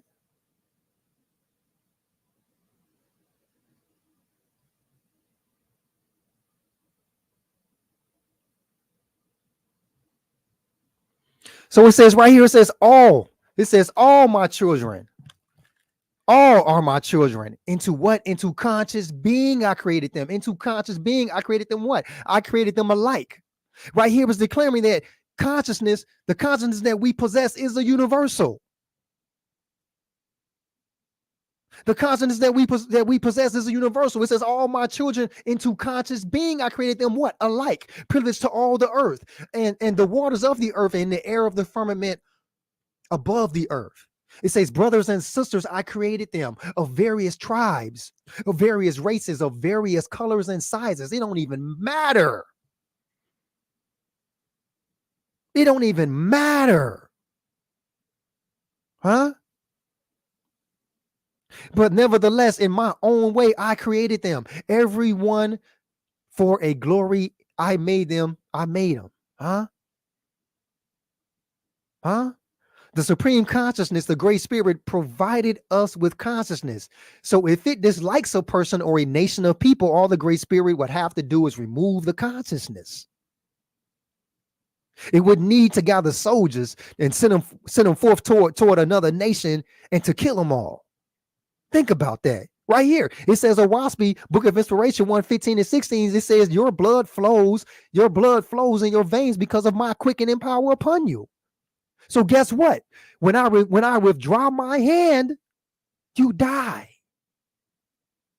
Easy. Life and death are of me.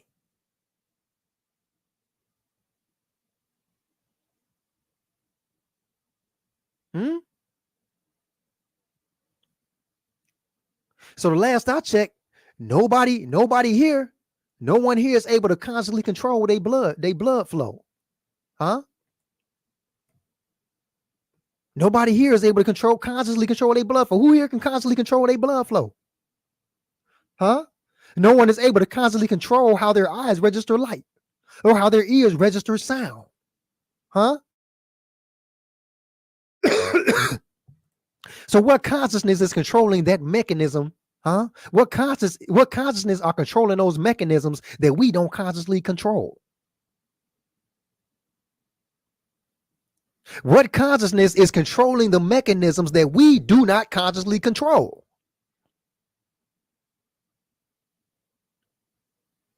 Huh?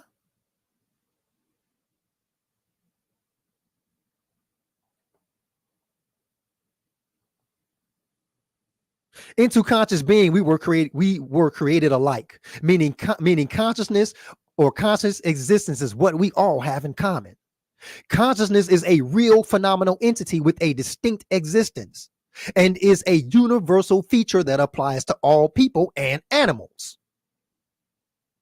Nothing is more certain than consciousness because what? Because it is a first person phenomenon that is unique to the individual. I'm going to say that one more time. Nothing is more certain than consciousness because it is a first person phenomenon that is unique to the individual. Huh? Meaning that no one has direct access to our consciousness but you, but me, the individual possessing that consciousness. Huh? Let's go back to the book Galileo's Error. It states that the only thing I have direct access to are my experiences. The only thing I have direct access to are my own experiences. Everything else is known indirectly. Uh-oh, y'all already know where I'm about to go, Faithers.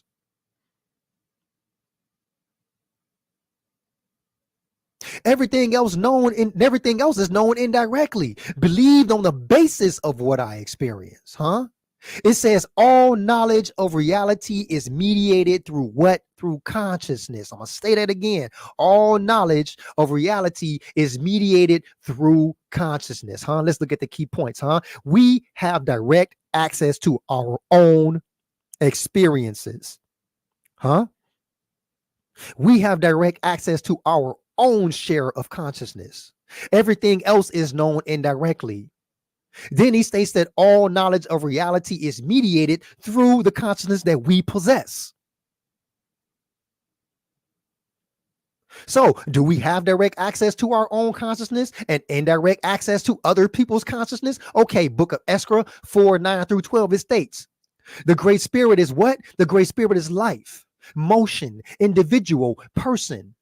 In proof which he gave you life, individual, motion, individuality, and person. And then it says in 10, to develop these four entities is what is resurrection toward him, more and more, which is heavenly. Verse 11, to neglect them or to pervert them is to go away from him, which is declension, which can lead to what? Entire destruction. But here it is right here. Here it is right here. Here go the nail in the coffin. No man can be life for another, nor motion, nor individuality, nor person for what? For another. For he himself and for himself and to himself, the Great Spirit has created man with these. Y'all see that? Y'all see that? Let's hit the key points, huh? Indirect. What is that? Indirect means that no man can be life, motion, individuality, or person for another. What does it mean to be direct? Direct means for himself and to himself, the Great Spirit has created man with these. What has he created us with? The individual has been created with what? Life, motion, individuality, and person. Meaning we are in direct, conscious control of our choices, huh? Our feelings, our actions. That's why the Creator says that we are responsible for our choices and our actions. And no one else can save us from those choices and those actions and those consequences or those benefits that we make because of our choices. That's why another man can't be a savior for another man. Because we have direct access to that consciousness. Check it out. Knowledge of reality is what is mediated through. Knowledge of reality is not mediated through someone else's consciousness for you. Knowledge of reality is mediated through our individual supply of consciousness. Huh? When knowledge of reality is mediated through our individual consciousness, that is called direct inspiration.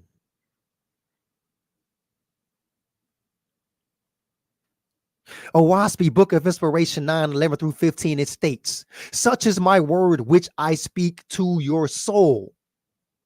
What comes to you from a man, here it is. What comes to you from a man is what? Indirect inspiration. What comes to you from an angel is what?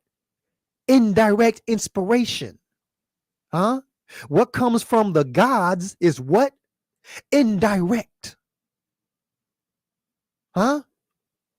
No direct inspiration by me can come to you from even a book or even a sermon or anything or from anything in all my creations, but only from me, your creator. And this is in regards to direct inspiration coming from the creator direct. Huh?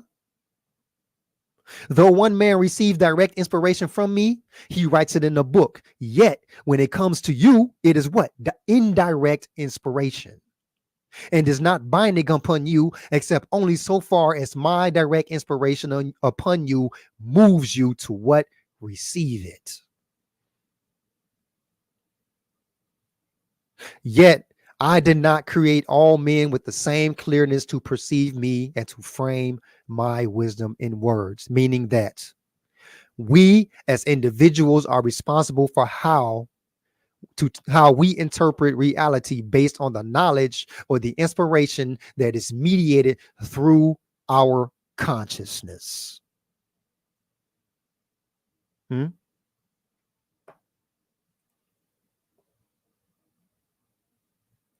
Hmm?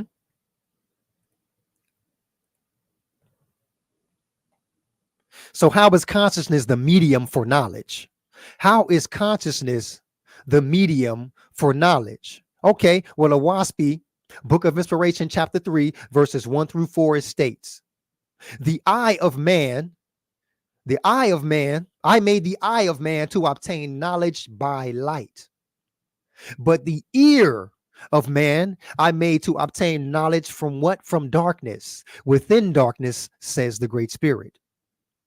I gave the power of touch to man, by which he could learn the adaptability and compatibility and incompatibility of things with himself. So what are these?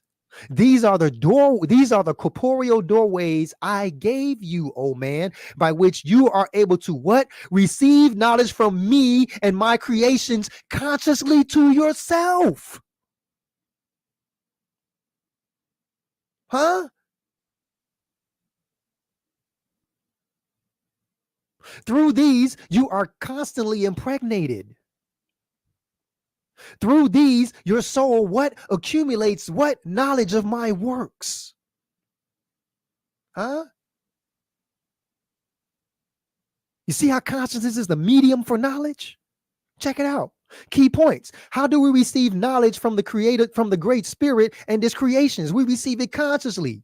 Consciousness is the medium for the transmission and the reception of information.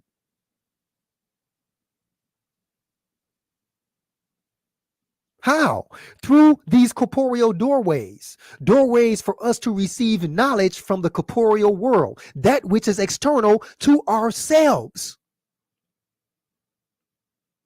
Huh?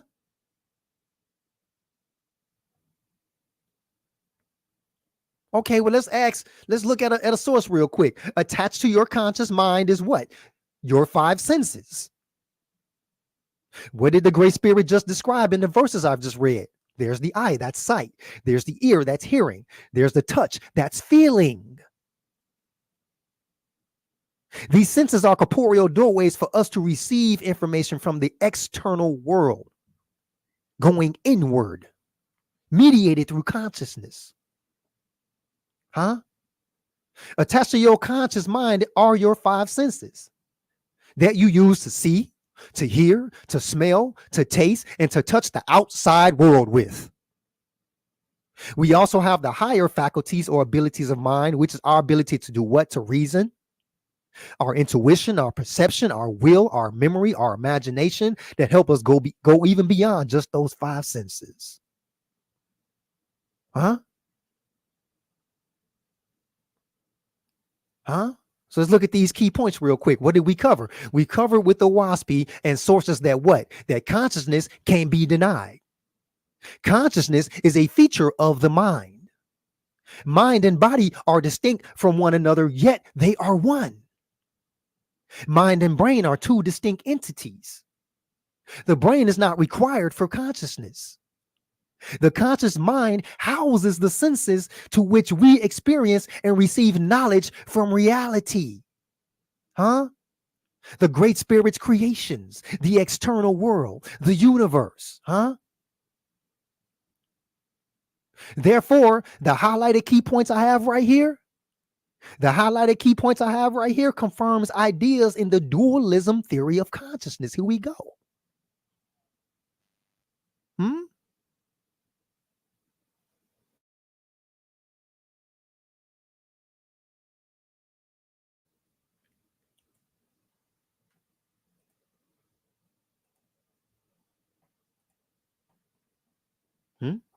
Here we go. So what is the dualism theory of consciousness, huh? What is this dualism theory of consciousness, huh? Philip Goff explains the dualism theory of consciousness in his book, Galileo's Error, chapter 2, page 26. Watch this. Watch this, Faithers. According to dualism, watch this, Faithers. According to dualism, reality is made up of what? Two different kinds of thing. Immaterial minds on one hand and physical things on the other. Huh? Dualism defines minds and physical things in opposition. Huh? What does that mean? Opposition to each other. We'll get to that in a second. Dualism defines minds and physical things in opposition to each other. Minds are what? Non-physical. They have no shape. They have no size. They have no weight. They cannot be observed with any of the five senses. What characteristics do minds have? Well, according to dualism, minds are the bearers of what? Of consciousness. It is the mind, not the brain. Here we go again. See, he's talking about it here. It is the mind, not the brain, that thinks and feels. Physical entities, in contrast, have no mental characteristics that we can observe or that we can learn about in physical science, which concerns the shape, the size, and the mass of things. Huh?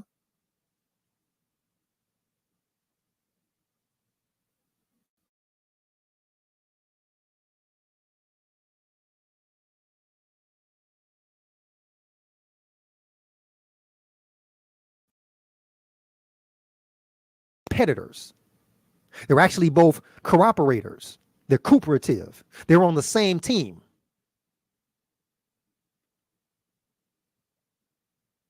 So as faithists, what do we agree? What do we agree about the dualism theory of consciousness? We agree that reality is made up of immaterial minds and physical things. The Great Spirit says what? I am the seen and the unseen. Nevertheless, I am only one. Huh? We also agree that minds and physical things are in opposition, meaning that they aren't against one another, but they differ in quantitative and qualitative conditions. We'll get to that in a second, what that means. Yet they work together in cooperation. Huh? Oahspe Book of Judgment 1:5, it states, I am two apparent entities, nevertheless I am only one. With these entities are the seen, which is potent, and the seen, which is of itself impotent and called corpore. There we go. Judgment 20:8 says this: because of the ever presence of Jehovah, we were quickened into what? Conscious beings. As our earth body is of the earth, so is the spirit of what? The Great Spirit. Nevertheless, spirit is the what? The opposite of corporeal life. See? So we agree that they're in opposition. Huh? Nevertheless, spirit is the opposite of corporeal life, for the latter does what? Comes to an end. That's why it's impotent. But the spirit of man is a tree of everlasting life. That's why it's potent. So here we go. What is it meant by differing in quantitative and qualitative conditions? I need y'all to pay attention to this. But when I read this next section, check it out. What is it meant before differing? What does it mean by differing in quantitative and qualitative conditions? Quantitative. If you look at the root word of quantitative, what do you see? You see quantity. It's the aspect in which a thing is measurable. It is the aspect in which a thing is measurable in terms of greater, less, or equal, or of increasing or decreasing magnitude. Huh? Something that is quantitative, look at definition B. Something that is quantitative is subject to mathematical operation. Huh? Quantity applies to what? The corporeal aspects of the universe. It applies to the corporeal aspects of the universe. Huh? So let's clear this up with Book of Ben. Watch Book of Ben, chapter of the 9 entities. When the Great Spirit speaks to corpore, corpore says what? Corpore signifies whatever. What? Has length, has breadth, and has thickness. Huh? Length, breadth, and thickness can be what? Put into a mathematical operation. Qualitative.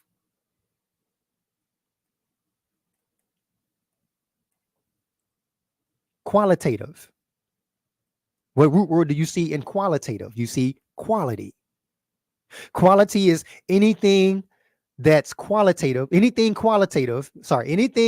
that's qualitative has to do with the characteristics or features of something. It has to do with the characteristics or the features of something. Remember, I kept saying consciousness is what? It's a feature of the mind. Consciousness is not something that you can put on a scale to see how much it weighs. Consciousness is not something you can put up against a ruler to see how long it is. See? It's qualitative. Huh? Here it is. Quality applies to the what? The spiritual aspects of the universe. Huh? For example, how something looks, how something tastes, how something smells or feels all vary in the consciousness of the individual. Huh? How something looks, how something tastes, smells, sounds, feels all vary in the consciousness of the individual. Okay, so let's break it down real quick so we all make sure we get it. Quantitative. If 10 people put a 10-ounce apple on a scale, a quantity of 10 ounces will result for each of the 10 people every time they put the 10-ounce apple on the scale. Quantity. Quantitative results will always be what? Definite. All right. Qualitative. If 10 people taste the same apple,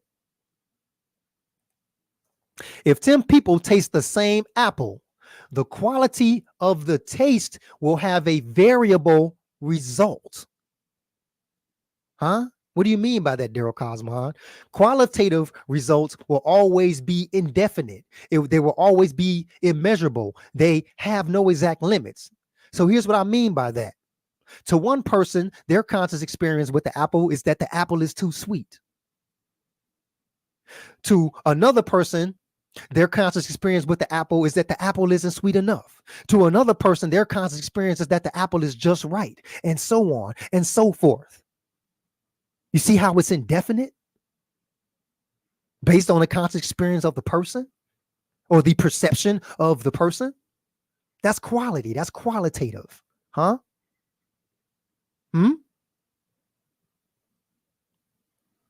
Now check it out. Because the qualitative exists, Book of Inspiration 9:15 says this, yet I did not create all men with the same clearness to perceive me. We all have variable clearnesses on how we perceive this consciousness, this conscious experience that we're having in this universe. Huh? Understanding the difference between quantitative and qualitative properties of the universe informs us of why physical science has failed and probably will continue to fail to understand where consciousness begins and where consciousness ends. Huh? Thus bringing us to the materialism theory of consciousness. Huh? This is why I had to break this down.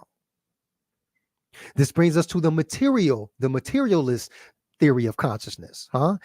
Philip Goff breaks it down right here in Galileo's Error, chapter 2, page 22 and 23. It states, materialists are grateful to Galileo for what? Creating physical science, but respectfully disagree with his conviction that consciousness is a real phenomenon that resists physical explanation.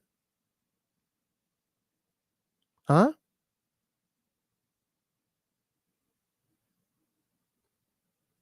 So what is that saying, Daryl Cosmon? It's saying that more moderate materialists hope that we will one day be able to explain the subjective inner world of consciousness in terms of the chemistry of the brain. Now watch this. Here's a note. Materialists believe this. Materialists believe that consciousness is an illusion and is a physical phenomenon created by the physical processes of the brain. Huh?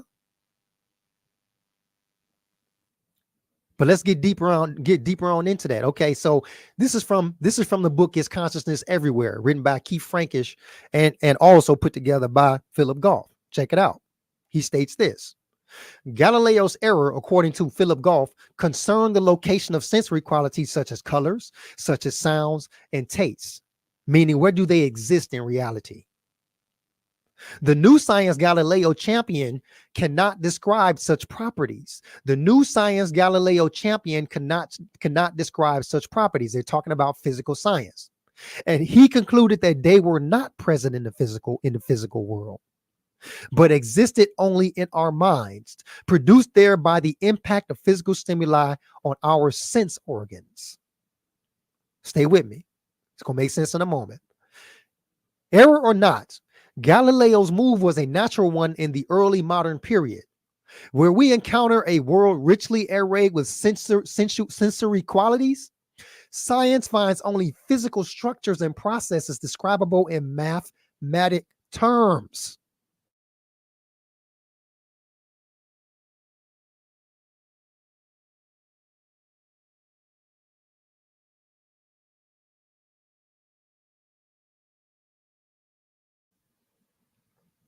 Okay, it says science finds only physical structures and processes describable in mathematical terms. See, they focus on what's quantitative, not what's qualitative. See, the mind, which was widely agreed to be an immaterial soul, provided a convenient repository for these qualities along with other features recalcitrant, meaning rebellious, to mechanistic, meaning mathematical explanation, such as intellectual thought and free will. The fact that sensory qualities varied with observers, remember we gave that example with the apple taste.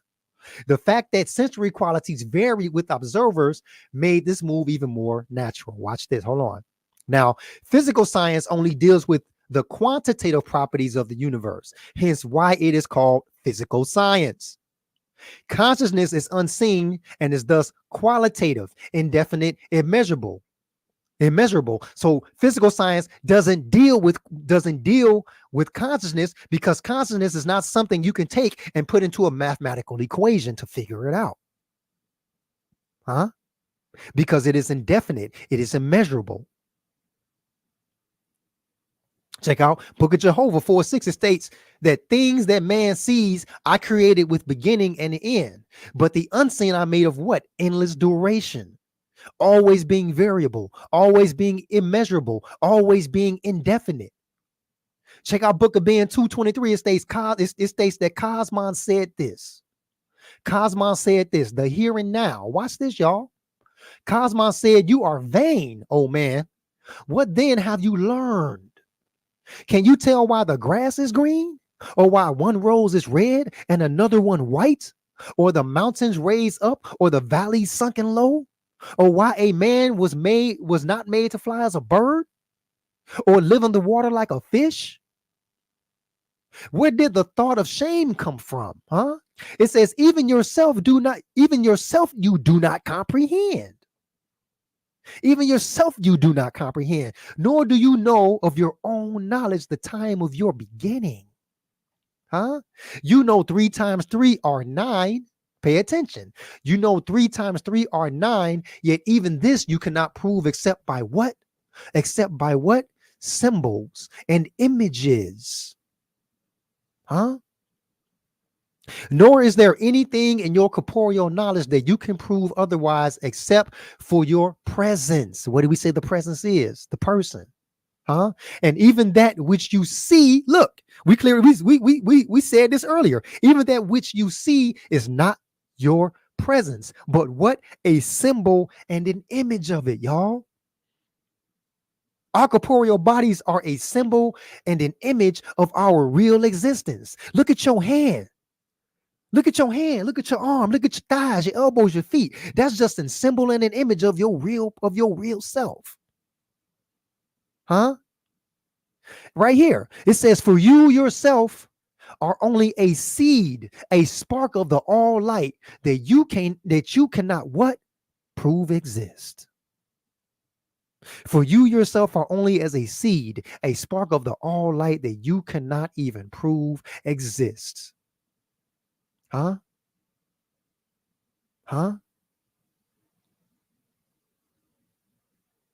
Which leads us to this. Finishing up on that article, God proposes an alternative, which involves what? Returning qualities to the physical world. Put the consciousness back in science. Put the consciousness back in physical science so that we can progress and move ahead and get to the bottom of what consciousness is and where it comes from and how it interacts with the physical world. He proposes a new form called what? Called panpsychism.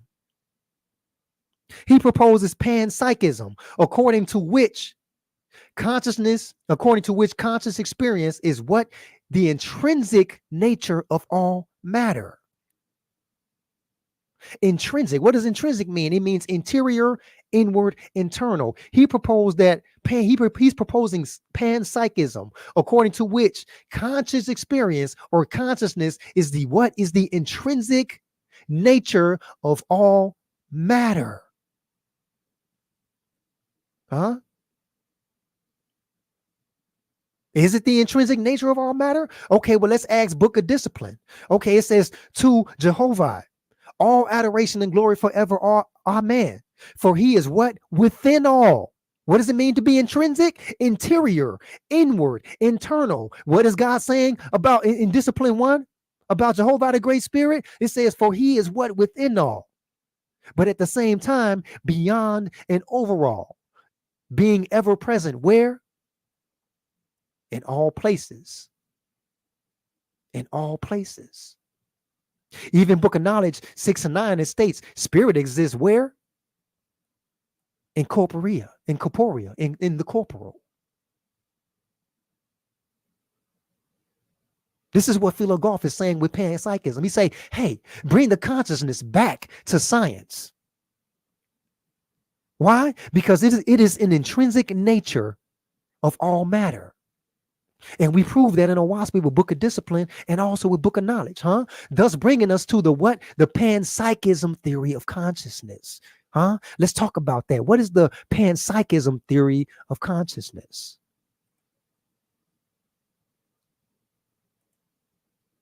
We got some words right here to cover before we talk about what panpsychism is. Let's go over these words real quick. What does it mean to be ubiquitous? To be ubiquitous means existing or being everywhere at the same time. Okay. What does it mean to be fundamental? To be fundamental means to be serving as an original or a generating source, a primary. What does it mean to be rudimentary? It means to be consisting in first principles. We'll refer back to these when we get more into what the panpsychism theory of consciousness is. But rudimentary means very imperfectly developed or represented only by vestige. What does it mean? Vestige. It means the smallest quantity or trace. Here's why we went over these terms. We'll refer back to them in just a moment. Panpsychism is explained in Philo Goff's book. In chapter 2, page 26, it states, panpsychism is the view that consciousness is fundamental and ubiquitous. Consciousness is fundamental and ubiquitous. Consciousness is existing or being everywhere at the same time. Consciousness serves as what? An original or generating source. Consciousness is a primary. It is a fundamental and it's also a ubiquitous feature of physical reality. Ubiquitous. Existing everywhere. This view is much understood. Drawing on the literal meaning of the term pan and panpsychism, pan means what? Everything. Psyche means what? Mind. Mind is everything. Mind is everywhere.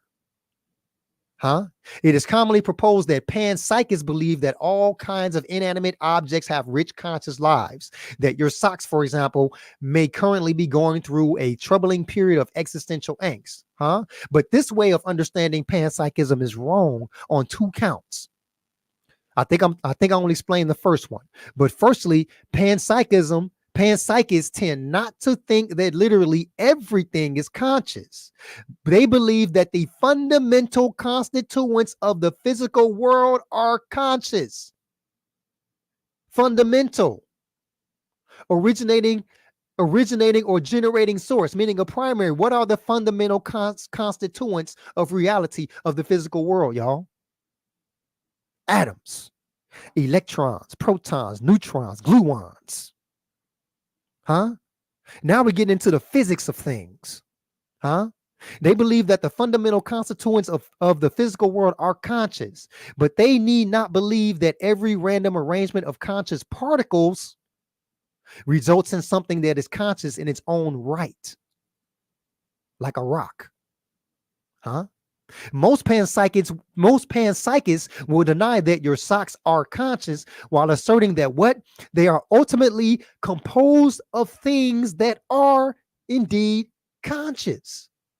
I did explain the second one here. Here it is. Secondly, and perhaps more importantly, panpsychists do not believe that consciousness like ours is everywhere. If electrons have experience, then it is of what? Some imaginably simple form. That's what it means to be rudimentary. It's saying that if consciousness does exist in electrons, it's very rudimentary. It's not as complex as the consciousness of human beings. It's not as complex as the consciousness of a jellyfish, or the consciousness of an ant, but it exists there very simply in a simple form, very rudimentary.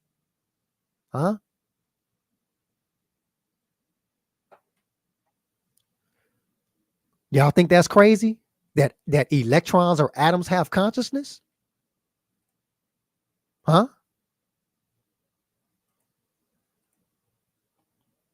Check it out. Article. Electrons may very well be what? Conscious. Uh-oh.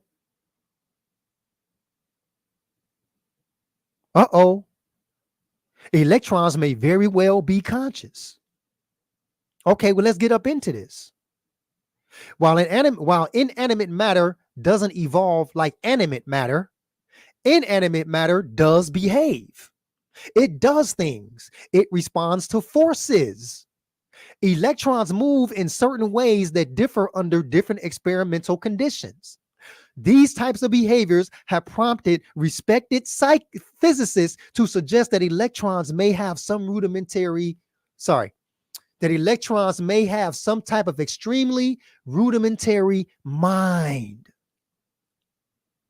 For example, the late Freeman Dyson, the well-known American physicist, stated in his 1979 book, Disturbing the Universe, that the processes of human consciousness differ only in degree, but not in kind, from the processes of choice between what? Quantum states, which we call chance, when made by what? By electrons. Quantum chance is better framed as what? Quantum choice. Choice, not chance, at every level of nature. David Bohm, another well-known American physicist, argued similarly. He said the ability of form to be active is the most characteristic feature of mind. The ability of form to be active is the most characteristic feature of mind. How many times did I tell y'all that consciousness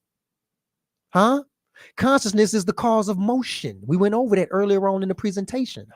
The ability of form to be active is the most characteristic feature of mind. And we have something that is mind-like already in the what? In the electron. In the electron.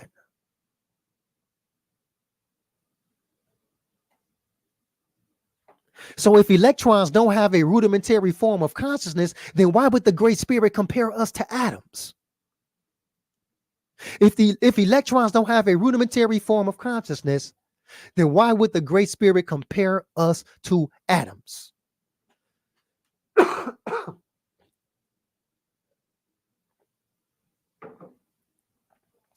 Book of Aranathan, chapter 1, verses 22 and 23 states this: illimitable in soul and spirit, forever quickening into life from his own parts, without loss or waste or lack of space, and without hindrance. Fourth, that the Great Spirit is the what? The soul of all, and that you are like what? Independent atoms of his person. We are like independent atoms of his person. We are being compared to atoms.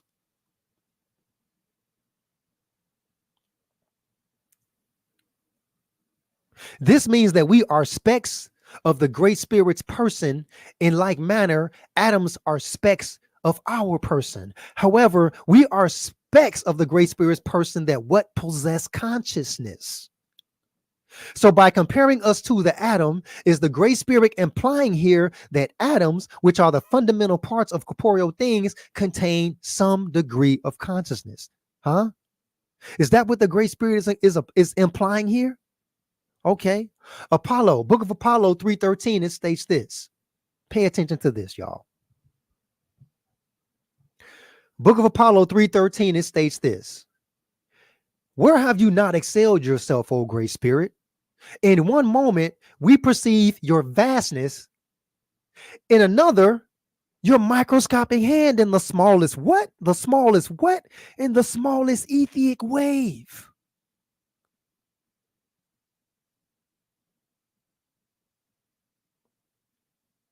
What physical particle produces waves in the ether? What physical particle produces waves in the ether?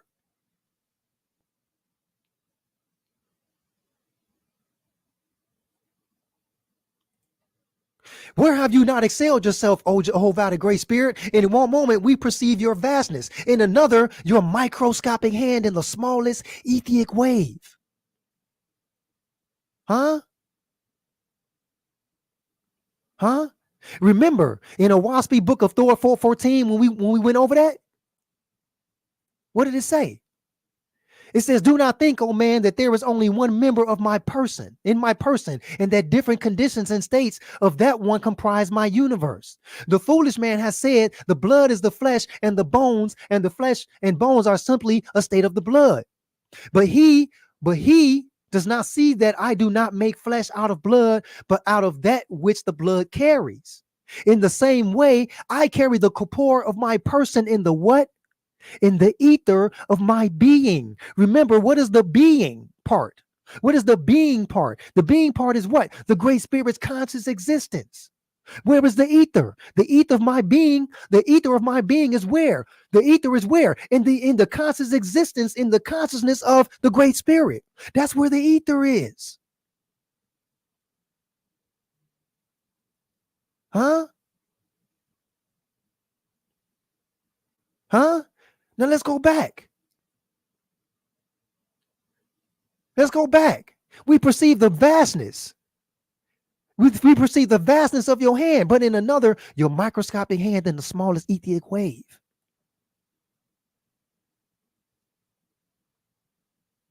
Huh? This is from the Department of Energy. The Department of Energy explains quantum mechanics. Let's read the source. What does the source say? The source says to be quantized means the particles in a bound state can only be discrete values for properties such as energy or momentum. For example, an electron in an atom can only have specific energy levels. This is different from our world of macroscopic particles, where these properties can be any value in a range. A baseball can have essentially any energy as it is thrown. Sorry, let me restate that. A baseball can have essentially any energy as it is thrown, travels through the air and gradually slows down, then it stops. Now watch this. At the same time, tiny quantized particles such as electrons can also be described as what? As what? As waves.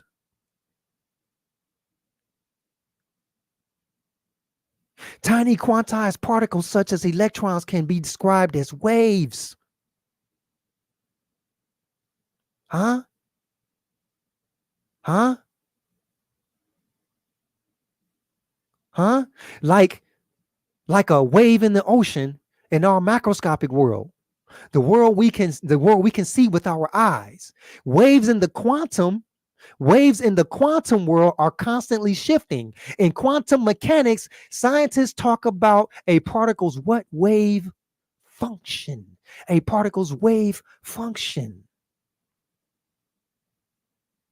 What is a wave in physics? A wave in physics, a wave can be described as a disturbance that travels through a what? A medium from one location to another. So check this out. What is the medium? Much like if you drop a rock in a puddle, it produces a wave in which water is the medium. Have y'all ever been to a basketball game or a baseball game and the crowd did the wave all around the arena? You see the wave. Guess what the medium of the wave is? The people performing the action. They're the medium of the wave. Huh? When you see a wave in a water ripple, the water is the medium of that wave, huh? So then,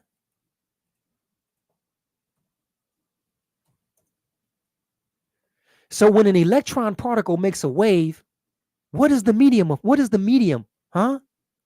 When an electron particle makes a wave, when an atom makes a wave, what is the medium that's carrying the wave?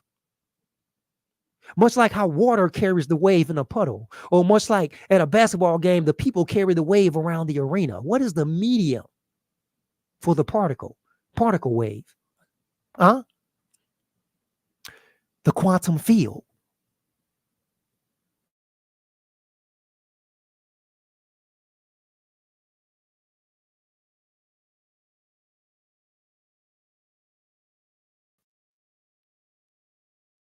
Anything tangible. Listen, pay attention. According to quantum field theory, a quantum field is not made of anything tangible like tiny particles, meaning it's not physical, but rather is considered a continuous fluid-like entity that permeates what? All of space, where localized excitations or ripples within the field manifest as the particles we observe. Like what? Like electrons, like photons, and like quarks. Essentially, every particle is a bundle of energy within its own corresponding quantum field. The quantum field is the medium for particle waves, pretty much. Now watch this. So when did the idea of a quantum field originate?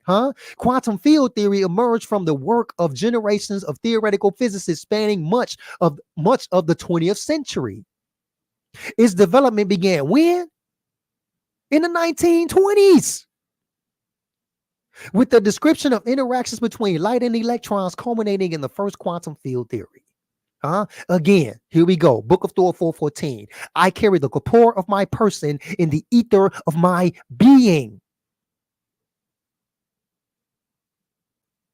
How did Oahspe get this information in 1981 about the quantum? Hold on, but let's take this a bit further. Hold on. And it is from the eth of the great spirit's being, its conscious existence, to where we get our supply of consciousness. Wait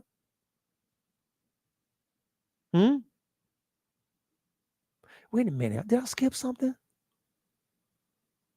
Oh man, I must then save it.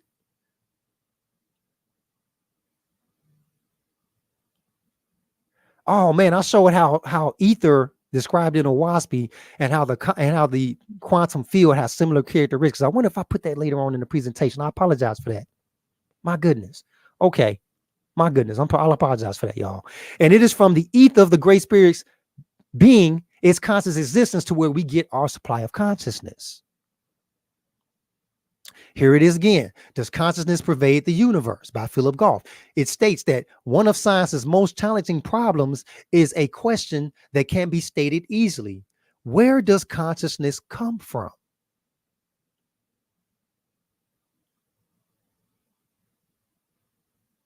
Where does consciousness come from? Obviously, it comes from what? It comes from a source. It comes from a source. What is a source? A source is a generative force. It is a cause. One that what? Supplies information. So the key point here is, what does a source do? A source supplies. A source supplies. Book of Cosmogony and Prophecy, chapter 1, verse 38, it states, and there is not anything in the entire universe that can give off forever without receiving a what? Receiving a supply.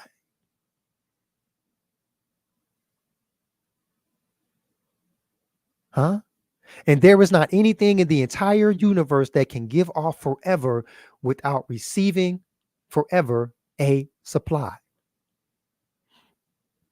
So how can we give off consciousness?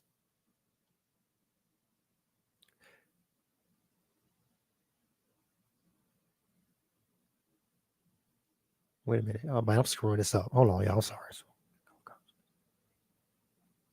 How can we give off consciousness, y'all, if we're not receiving a supply from a source?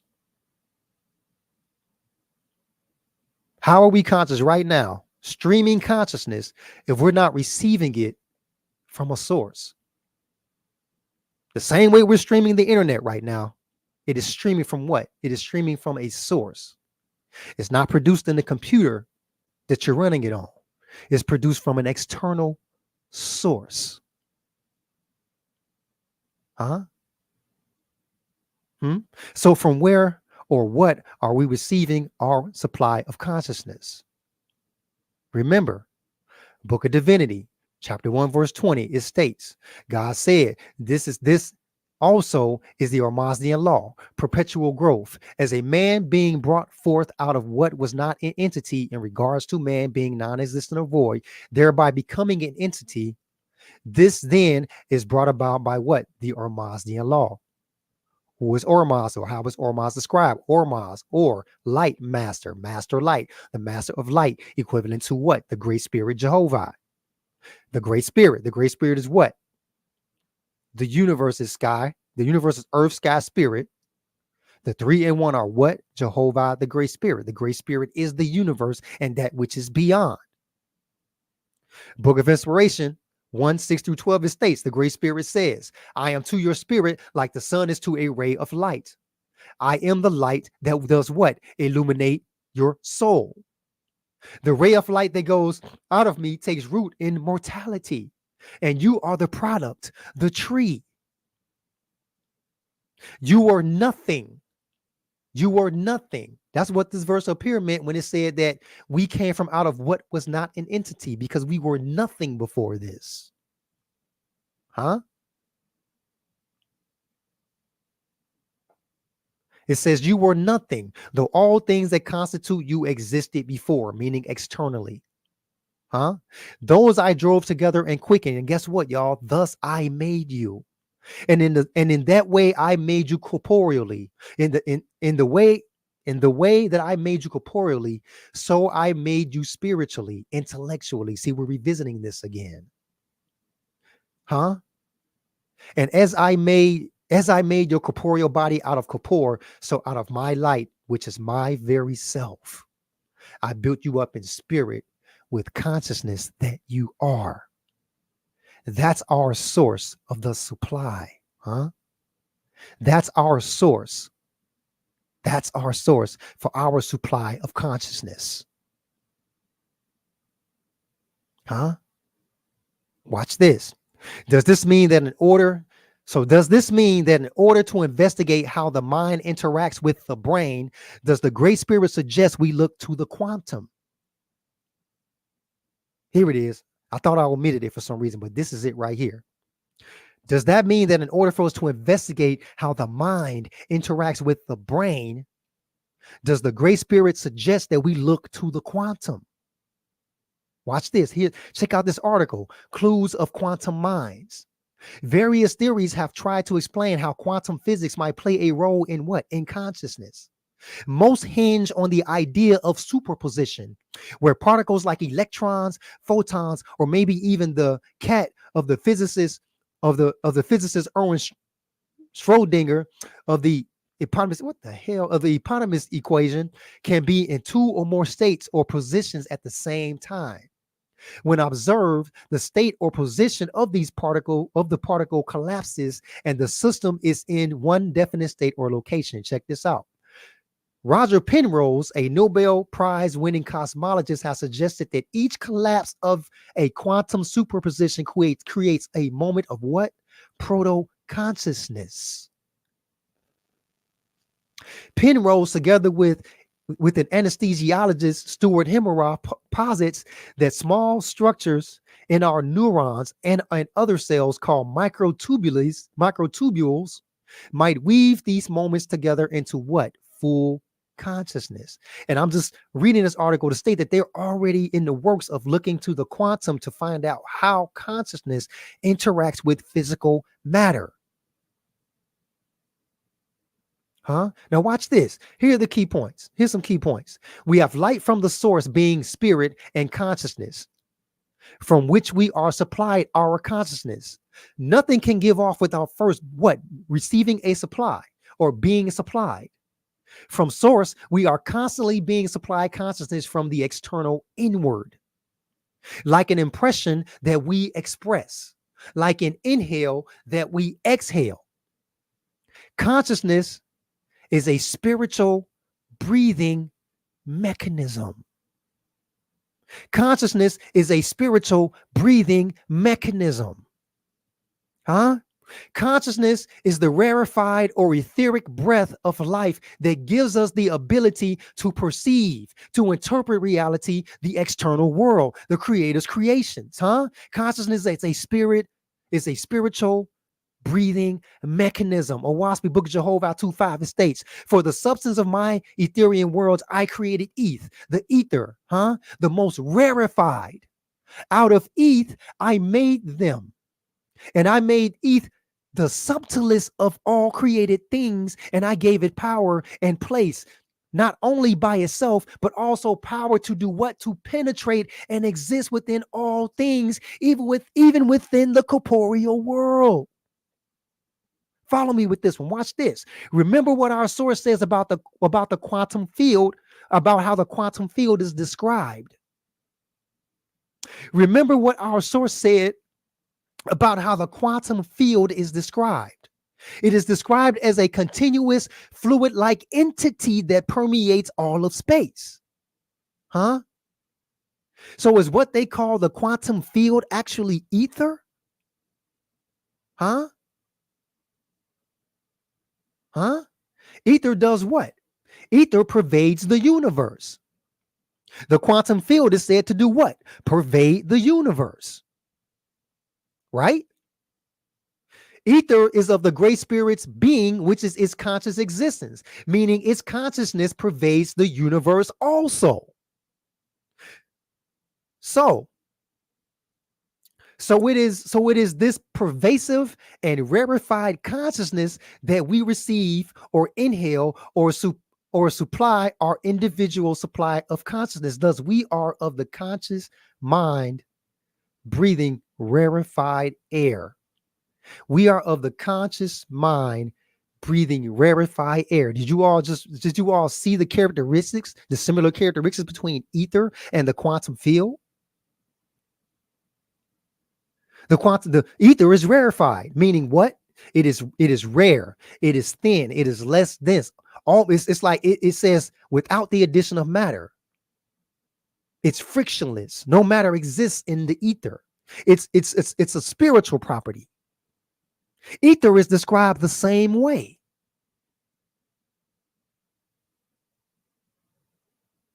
Huh? So why aren't they calling the quantum field ether? They both have the same characteristics. Hmm?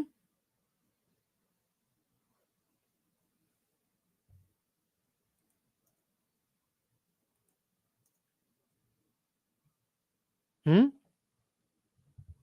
Ether is rarefied to make rare, thin, porous, or less dense, to expand without the addition of matter, to make more what? Spiritual, refined, and abstruse. What does it mean to be abstruse? Abstruse means to be difficult to comprehend.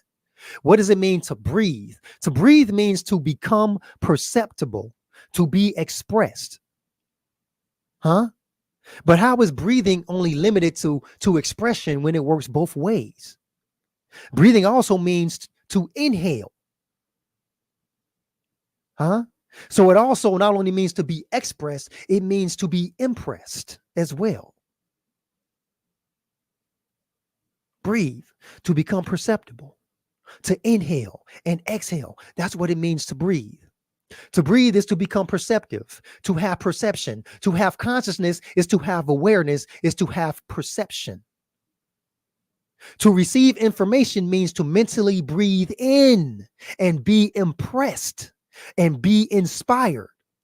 To transmit information means to breathe out or to give out, to express. See what I mean by that?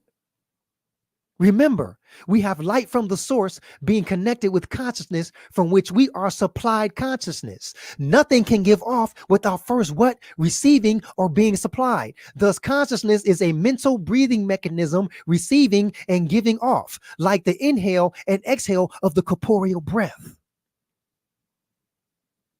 Consciousness is the medium for knowledge. Knowledge is the product of science, being the information acquired from the experience, from experiencing the external world. Knowledge acquired from these experiences is mediated what? Through the consciousness. This is called rarefied breathing. The same way we receive and transmit oxygen with the lungs, we receive and transmit information through the consciousness, or expressing what is being impressed upon us. Again, what is spirit? Oahspe glossary. Oahspe glossary. Oahspe describes the spirit as what? The expression of an entity. So we receive spirit, we receive consciousness from the source. And from this reception, this inhale, we transmit or express, exhale, our supply of consciousness, a spiritual breathing. Remember, the breath is emotion. Expression is emotion. If consciousness is the cause of expression, then consciousness is also the cause of motion. If consciousness is the cause of expression, then consciousness is also what? The cause of motion. What is breath? What is it? What is breath? Breath is a spoken sound. It is an utterance. Oahspe Book of Divinity 1:8-22, it states, Jehovah said, I blow my breath outward, and behold, all things are created. I blow my breath outward, and all things are created. Blowing his breath outward is an expression. Blowing itself outward is a motion. One moment, y'all.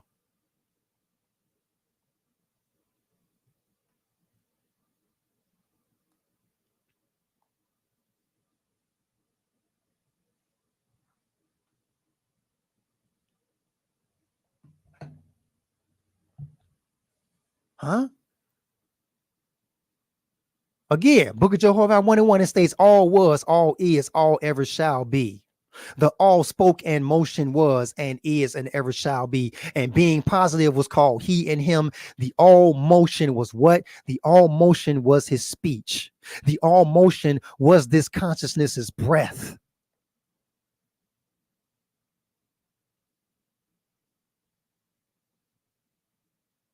To blow breath is to utter, to speak, to cause motion, to exhale. What does it mean to exhale? It means to emit breath or vapor. Expression is an act or product of what? Pressing out. And the synonym for expression is what? Utterance, sound, exhaling, transmitting. Check it out. So when we receive what is being expressed, when we receive what is being expressed from an external source, this is called inspiration. Inspiration is like an inhale. Inhale means to draw in by breathing. Inspiration means the act of what? Drawing in. But then it also says specifically the drawing of air into the lungs. So it's comparing the drawing in mentally with the drawing in also of the lungs. Watch this. Oahspe Book of Inspiration, chapter 3, 1-7, it states, look, the eye of man I made to what? Obtain knowledge by light. You obtain knowledge by light. What does that mean? To draw in knowledge by what we see. But the ear of man I made to obtain knowledge from darkness. What does that mean? To draw in information and knowledge from what we can hear. I gave the power of touch to man by which he can learn the adaptability and compatibility and incompatibility of things with himself. When we touch something, we draw in the feeling of it. We draw it inward. The external then comes inward. These are the corporeal doorways which I gave you, O man, by which you are able to receive knowledge from me and my creations consciously to yourself, huh? These are the senses. Again, the senses are doors of perception, the sight, the sound, the smell, the taste, the touch. And with these senses, we can perceive, huh? We can interpret the external world. We can also we can also interpret what's going on inside in our internal world, huh? Remember, knowledge is information acquired. Knowledge is information received from our experience with the outside world, huh? Knowledge is the product of science. Science is just a process. Science is just a process of what? Acquiring knowledge through what? Observation, huh? With these senses, we are made natural born sciences, acquiring knowledge from the outside world. Huh? Through these, you are constantly what? Impregnated. What? Impregnated. Through these, your soul accumulates knowledge of what? My works. And whatever is charged upon these doorways is inspiration. Huh? See, inhale applies to the corporeal breathing. Inspiration applies to the breathing of the mind. See? Again, it is the act of drawing in. But watch this. When we look it up in other contexts, the process of being mentally stimulated, it's a mental inhalation. Huh? Inspiration is the product of drawing in, receiving knowledge, and is the process of being mentally stimulated to act, to transmit, or to express. Now we're going to get into the expression part.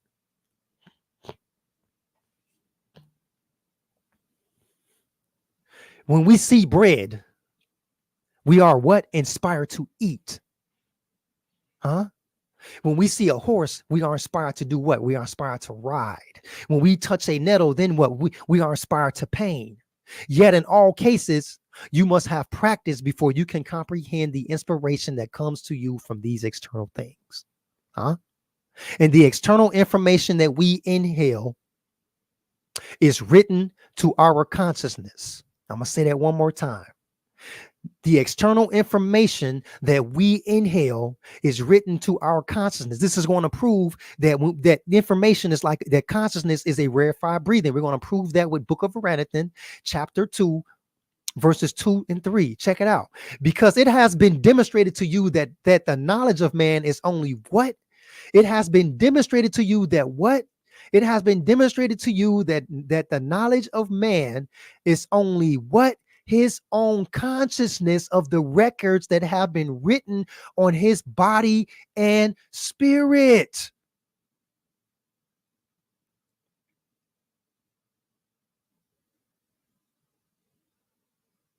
Consciousness is a mental breathing mechanism. Huh?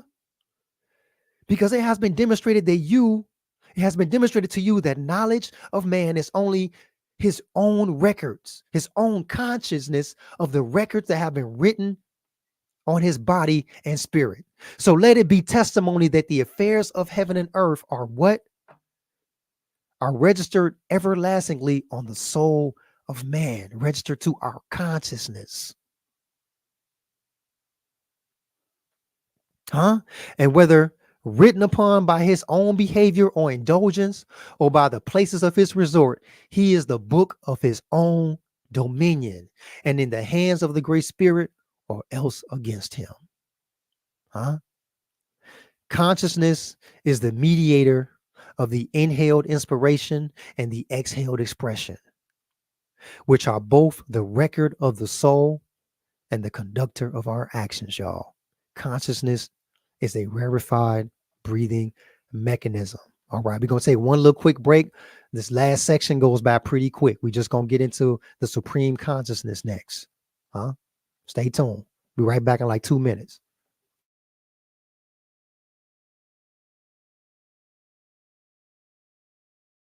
Daryl Cosmon cooking over there, boy. Oh, wait.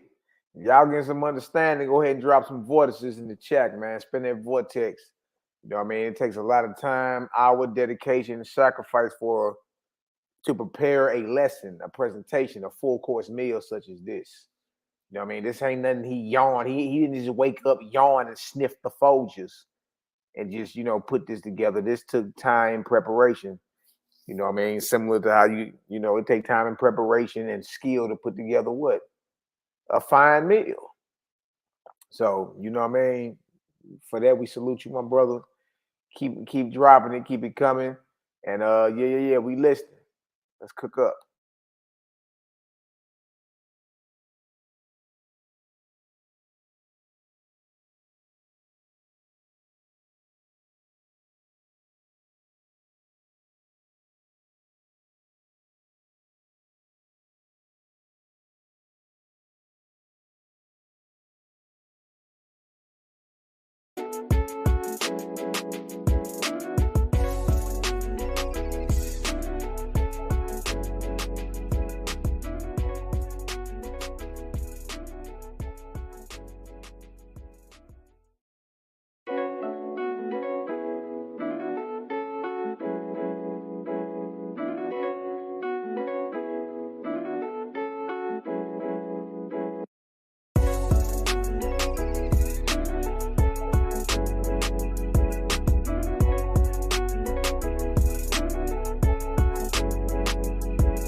All right, y'all. All right. So we're gonna go ahead and go through this last little part. This part is gonna be quick, real quick. We're gonna get into Jehovah, the supreme consciousness. Huh? Give me just a few seconds, get myself together. Man, I apologize, y'all, for fumbling over a few parts. Man, I was thrown off by some stuff I thought I had in order, but I didn't, man. So I just threw me off a little bit, but I'm gonna keep on cooking anyway.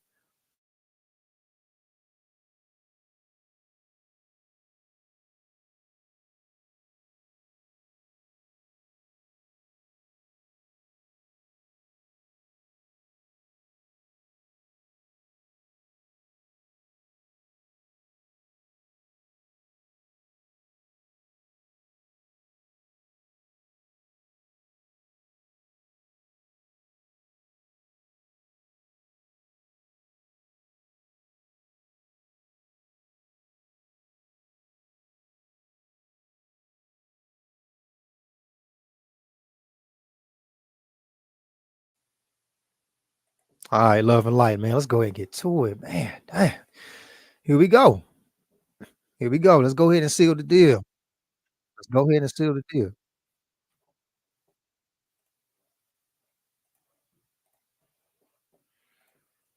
Jehovah, the supreme consciousness. Jehovah, the supreme consciousness. Oahspe book of Jehovah.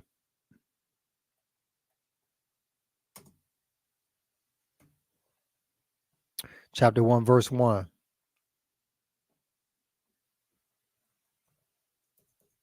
Oahspe book of Jehovah, chapter 1, verse 1, it states, all was, all is, all ever shall be. The all spoke, and motion was, and is, and ever shall be.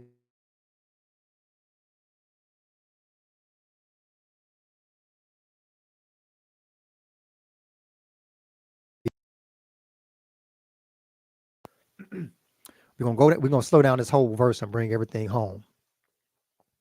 All was, all is, all ever shall be is representative of past, present, future.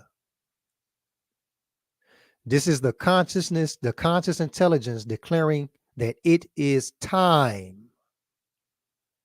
Time, past, present, and future are representations of what? Of time. This is the conscious intelligence declaring that it is time. Scientists say that time flows how? From past to future with our present moments in between, huh?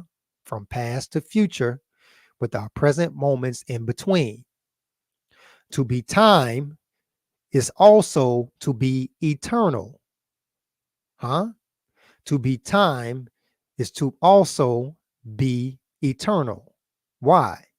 Because time is a non-spatial continuum that is measured in terms of events which succeed one another from that flows from past, present to future, huh? A non-spatial continuum, eternity. What does it mean to be eternal? It means what? Infinite time. Infinite time, huh? A seemingly endless duration of what? Immeasurable time, huh? To be time is to be eternal, huh? What does it mean to be eternal? Eternal means to continue without intermission. If something is eternal, the Great Spirit is saying that it's eternal. If this great consciousness is saying that it's eternal, it continues without intermission. It is perpetual. What does perpetual mean? Perpetual means continuing forever, huh? Something that continues without intermission doesn't end and has never rested. I'm going to say that one more time. Something that continues without intermission doesn't end and has never rested. Thus, it is what? Eternal. Huh? In the King James Bible, in Genesis 2nd chapter, verses 1 through 3, it states, thus the heavens and the earth were finished, and all the host of them. See, look, it says it was finished. Let me go ahead. I'm not just gonna skip past that. I'm not just gonna skip past that. It says the heaven and the earth were finished, and all the host of them. And on the seventh day, God ended. See, he ended his work which he had made, and he what? He rested. But something eternal continues without what? It continues without intermission. So what are we dealing here in Genesis? Huh? On the seventh day, from all his work which he had made, and God blessed the seventh day and sanctified it, because that in it he had what? Again, rested from all his work which God had made. Huh? How can a God claim to be eternal and everlasting if to be eternal means to be continued without intermission or continuing forever. Here is the God of the Bible claiming to be eternal. The eternal God is thy refuge. The eternal God is thy refuge. But we see here, the so-called eternal God has rested. But to be eternal means what? It means to continue. It means to continue without intermission. Now let's read Book of Aranathan, because this is what we're dealing with here. When we talk about Jehovah, the Great Spirit, Book of Aranathan, which is the light of heaven. Chapter 1, verses 19 through 20, it states this. Third, that Jehovah, the Great Spirit, has not finished his creations. Has not finished his creations. Unlike this here. Thus the heavens and the earth were finished. No, they weren't. Sorry. Third, that Jehovah has not finished his creations and has not retired from his works. That where you have said he tired or he rested, you have let yourselves fall through errors of language into profanation of the Almighty. Why? Because it is profane to say that something that is eternal has rested when something eternal continues without intermission.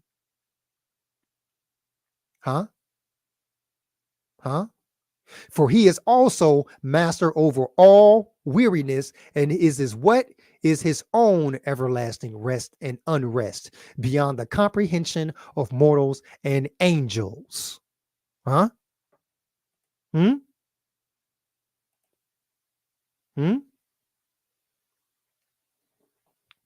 All was, all is, all ever shall be. That's past, present, future. This is the conscious intelligence declaring that it is time. Scientists say time flows how? From past to future, with our present moments in between. To be time is to be eternal. Next, it says the all spoke and motion was and is and ever shall be. To speak is what? To express. We went over this, Everything we learned in this presentation boils down to this. The all spoken motion was and is and ever shall be. To speak is to do what? To speak is to express, to bring forth. To move is to what? To have motion. To move is to express, to send forward, to bring forth, which is why the all motion was his speech. The great spirit is the consciousness that is the what? The cause of motion. Where there is motion, there is space to move. So that means that what? The great spirit is what? All space. Oahspe Archabon 423, it states, behold, I am what? Ever present, and not in the figure not in the figure or image of a man, but I am the what? The all space and the all place.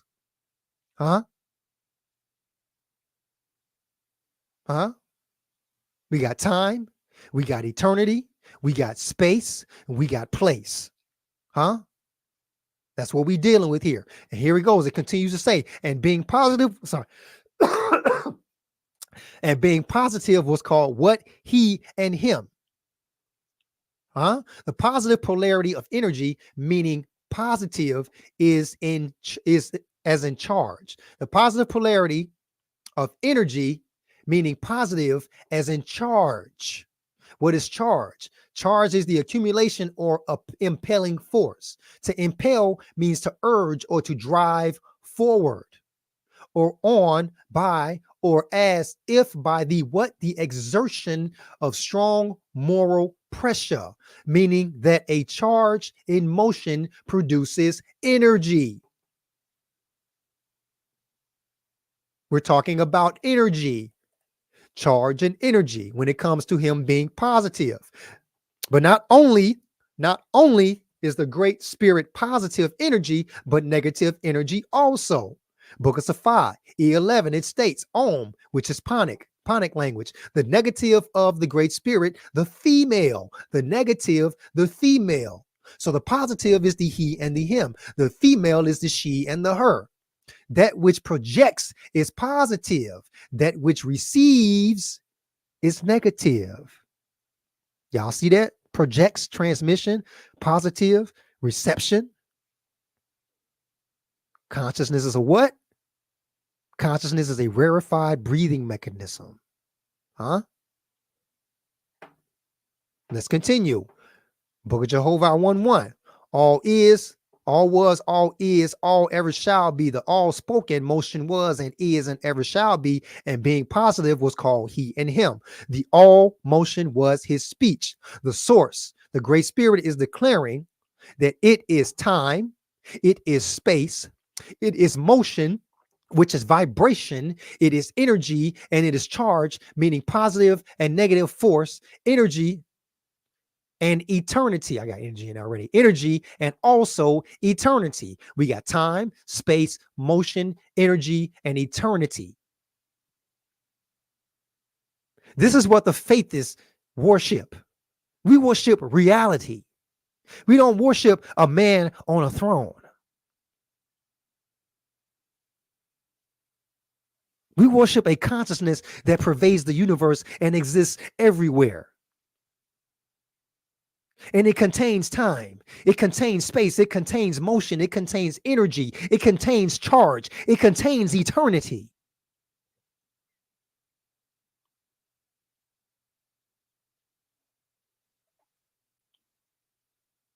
In fact, it is time, space, motion, energy, and eternity, but it is also something beyond that. We'll get to that in just a moment. What else is it? What's been the topic of discussion this whole time? Consciousness. Consciousness. Did y'all see that the Creator says that it is consciousness in Book of Jehovah chapter 1 verse 2? Did y'all see that when the Jehovah declared that it is consciousness? Did y'all overlook that, faithists? What does chapter 1 verse 2 say, faithists? It says, he said, I am. He said, I am. And he comprehended all things. Faithists, let me ask you a question. What is the feature of the mind that gives us the ability to comprehend and perceive? Consciousness.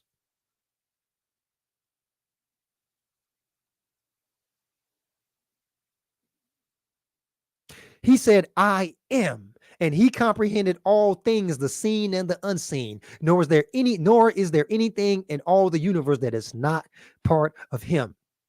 He said, I am, and he comprehended all things. This means that the source is aware, and to be aware means to have consciousness, meaning the source is what? Is a conscious mind. We went over this in the presentation also. He said, I am the seen and the unseen. The seen is what?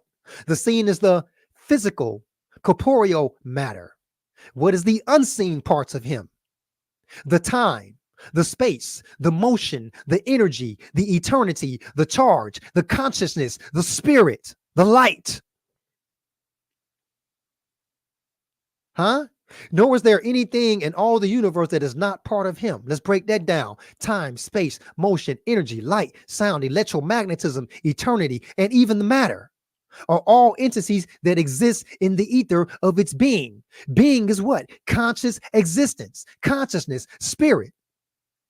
The conscious existence of the Great Spirit spoke, and motion was and is and ever shall be, meaning that consciousness is the cause of motion. Without motion, there would be no creation.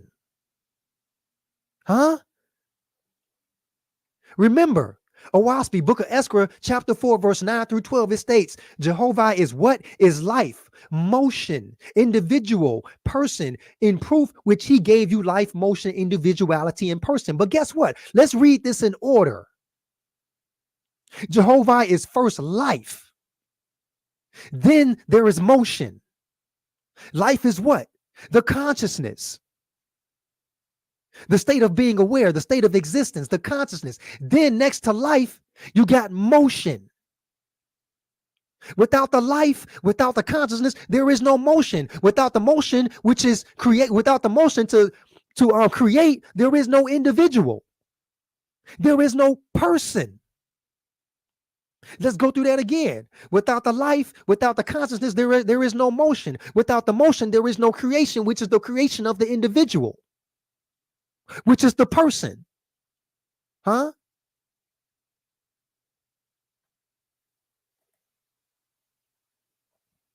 We've learned that Jehovah, the Great Spirit, is what? Is time, past, present, future, eternity, continuing forever without intermission or rest. Is space, the ether that penetrates all things and exists everywhere. It is motion, which is speech and vibration. It is positive and negative, meaning it is energy and charge. It is consciousness, meaning that it is being. That's why he said, I am, because I am conscious and I am aware of all things that I am. I am both corporeal, which is all of matter, and I am also spiritual, which is all energy. Remember, the corporeal is what? The quantitative. That which can be weighed, that which can be measured, that which can be perceived, that which can be put in a mathematical equation. But I'm also spiritual, which is all energy, that which can't be put on a scale, that which can't be weighed, that which can't be measured, because it's immeasurable. And that which is immeasurable is also incomprehensible. Because our minds are limited and we can only comprehend what? So much.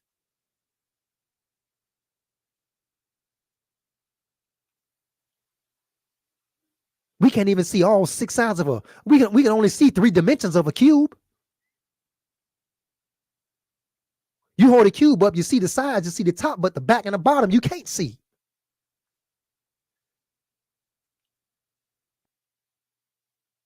So even if something corporeal can be incomprehensible, oh, believe it, something spiritual is definitely incomprehensible.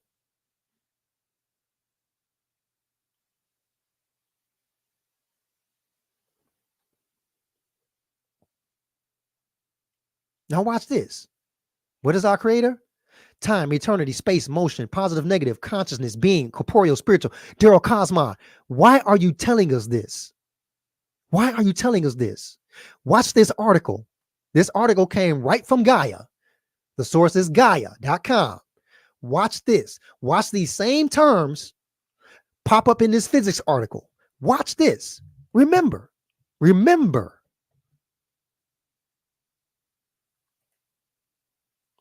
should also put that it's ether too, because remember, ether is what? The quantum field.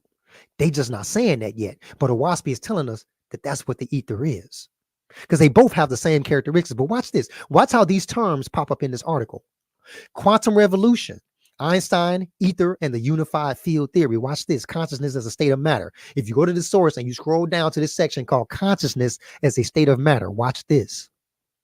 Spiritual masters have long believed that our collective consciousness is accessible, consistent, and dynamic.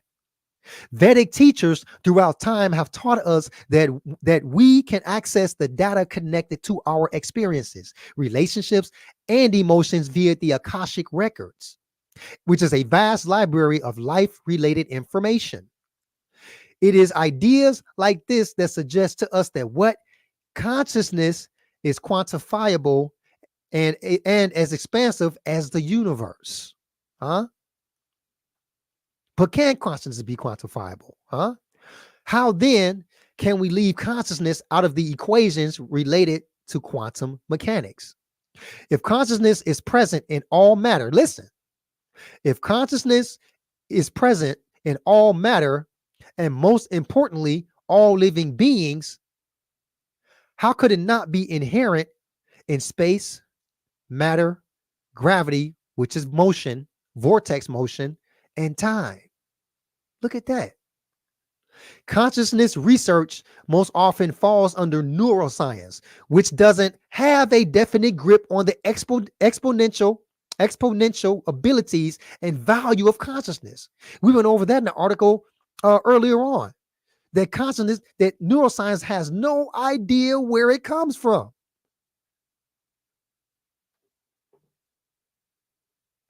Hold on.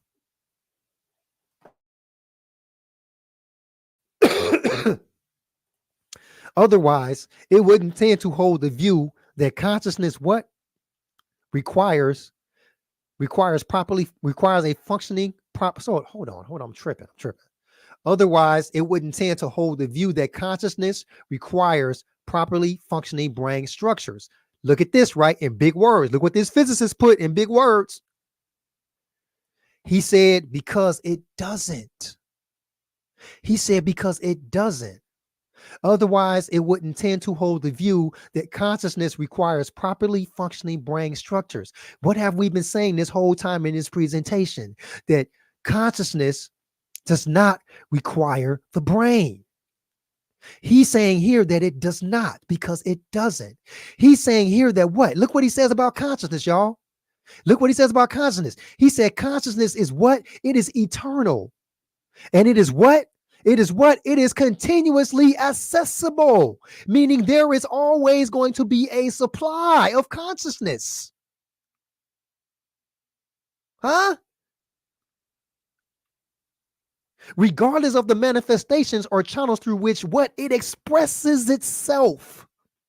Again, consciousness is a rarefied breathing. It is rarefied air. It is a spiritual breathing mechanism.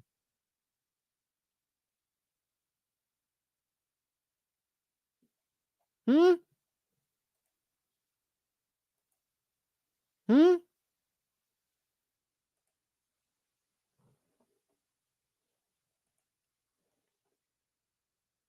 Hmm? Expresses itself. What is it doing? I blow my breath outward.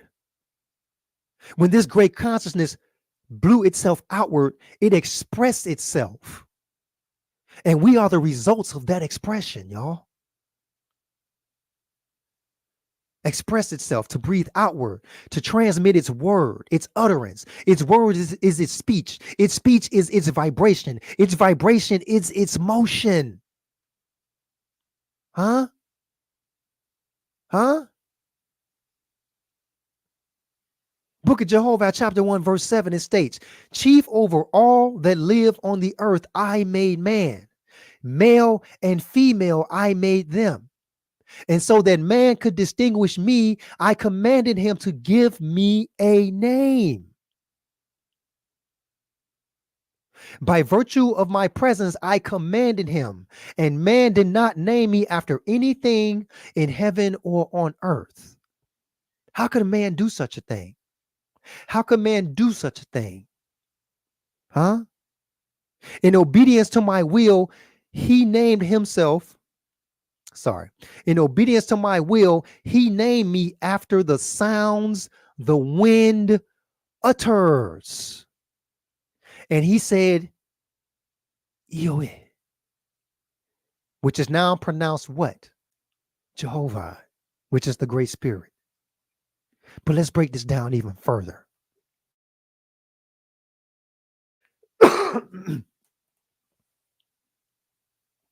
Because the great spirit exists beyond heaven and earth. How can a name be given to something not on heaven or earth that we can perceive? That is because the great spirit, this consciousness, it exists beyond heaven and earth. I'm going to read that to you one more time. And man did not name me after anything in heaven or on earth. Huh? Huh? Man did not name me after anything on heaven or on earth. So guess what? Man named the great spirit after something that is beyond,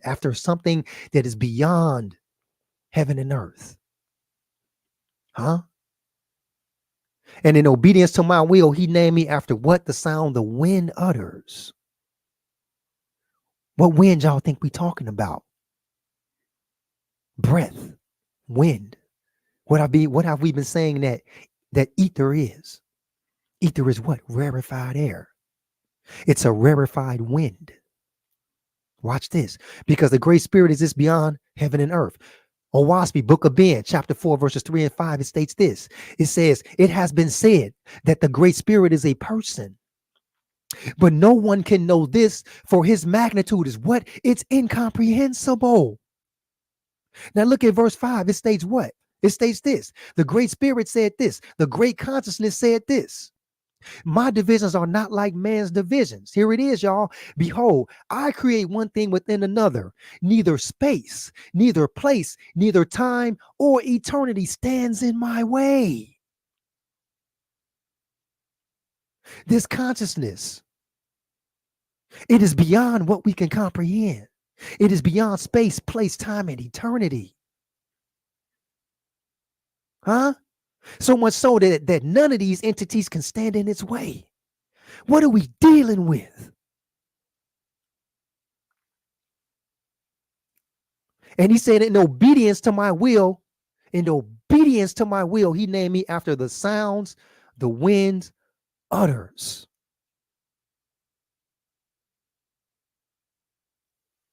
Huh? When a baby is born and opens its eyes just after it's born and it comes to life, opens its eyes and it perceives. First thing it does is start crying, freaking out. Huh? That's the force of the consciousness that hit him. Boom, I am, wake up. Huh?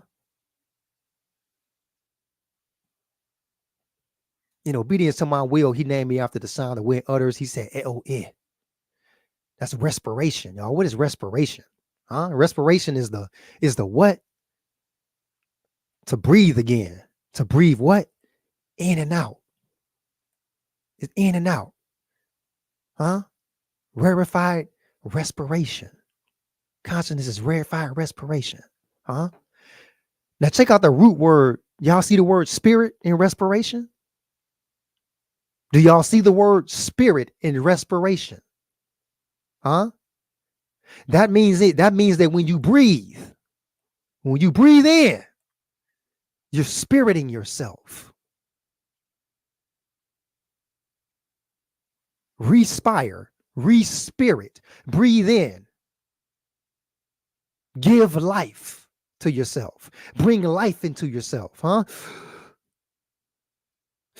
Just like you give the lungs air, huh?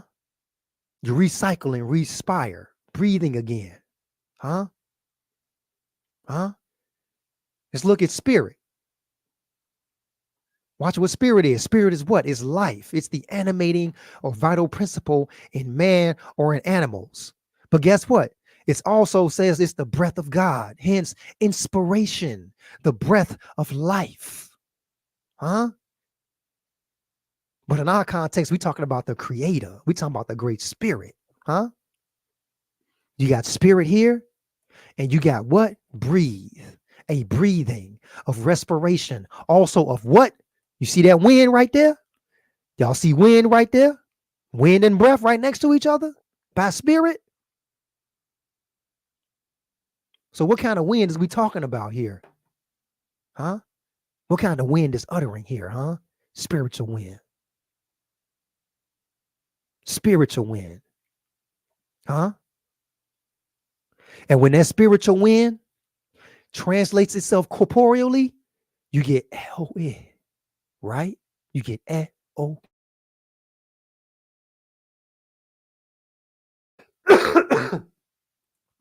Everybody breathe with me real quick. Everybody, let's take a breath. This is at the end right now. This is the conclusion. Let's take a breath together, right?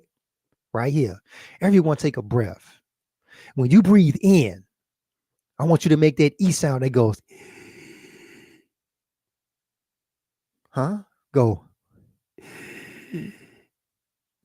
And when you breathe out, uh-oh. Did it glitch? Okay. And when you breathe out, I want you to go, oh. So let's breathe in, E, out, O. All we're doing is taking a breath. That's just a breath. E is the inhale, the inspiration. The O is the exhale, the oh. Now with that I, let's add that I to it. That I.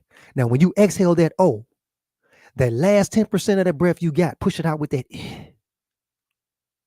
So then we go.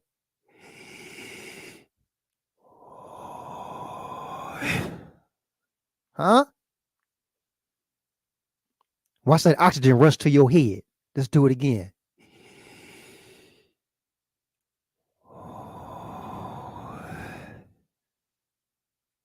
Huh? Huh?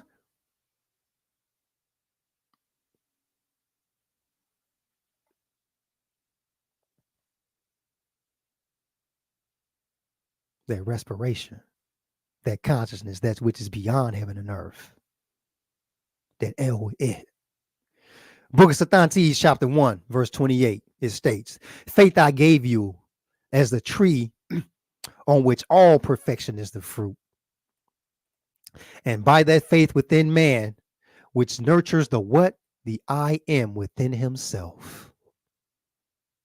The I am within himself. The consciousness within himself. The great consciousness within himself. To perfection. He becomes my son, doing by what?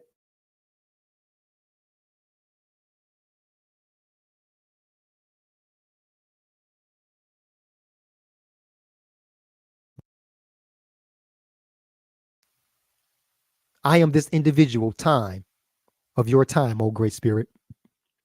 I am this individual space of your space, O great spirit. I am the speck of individual eternity of your eternity, O great spirit. I am this individual person of your person, great spirit. I am this individual spirit of your spirit. I am this individual motion of your motion. I am this individual life of your life, O great spirit. I am this individual consciousness of your consciousness, great spirit. And in the likeness of your likeness, O great spirit, I am conscious. Therefore, I am. Huh? I am conscious. Therefore, I am. Huh?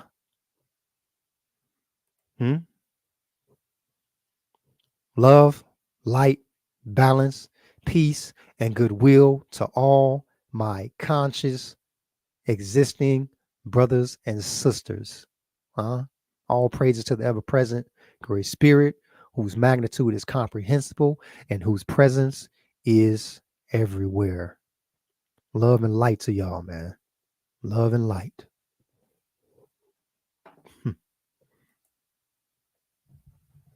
Excellent, excellent presentation, my brother. Excellent, excellent presentation, bro.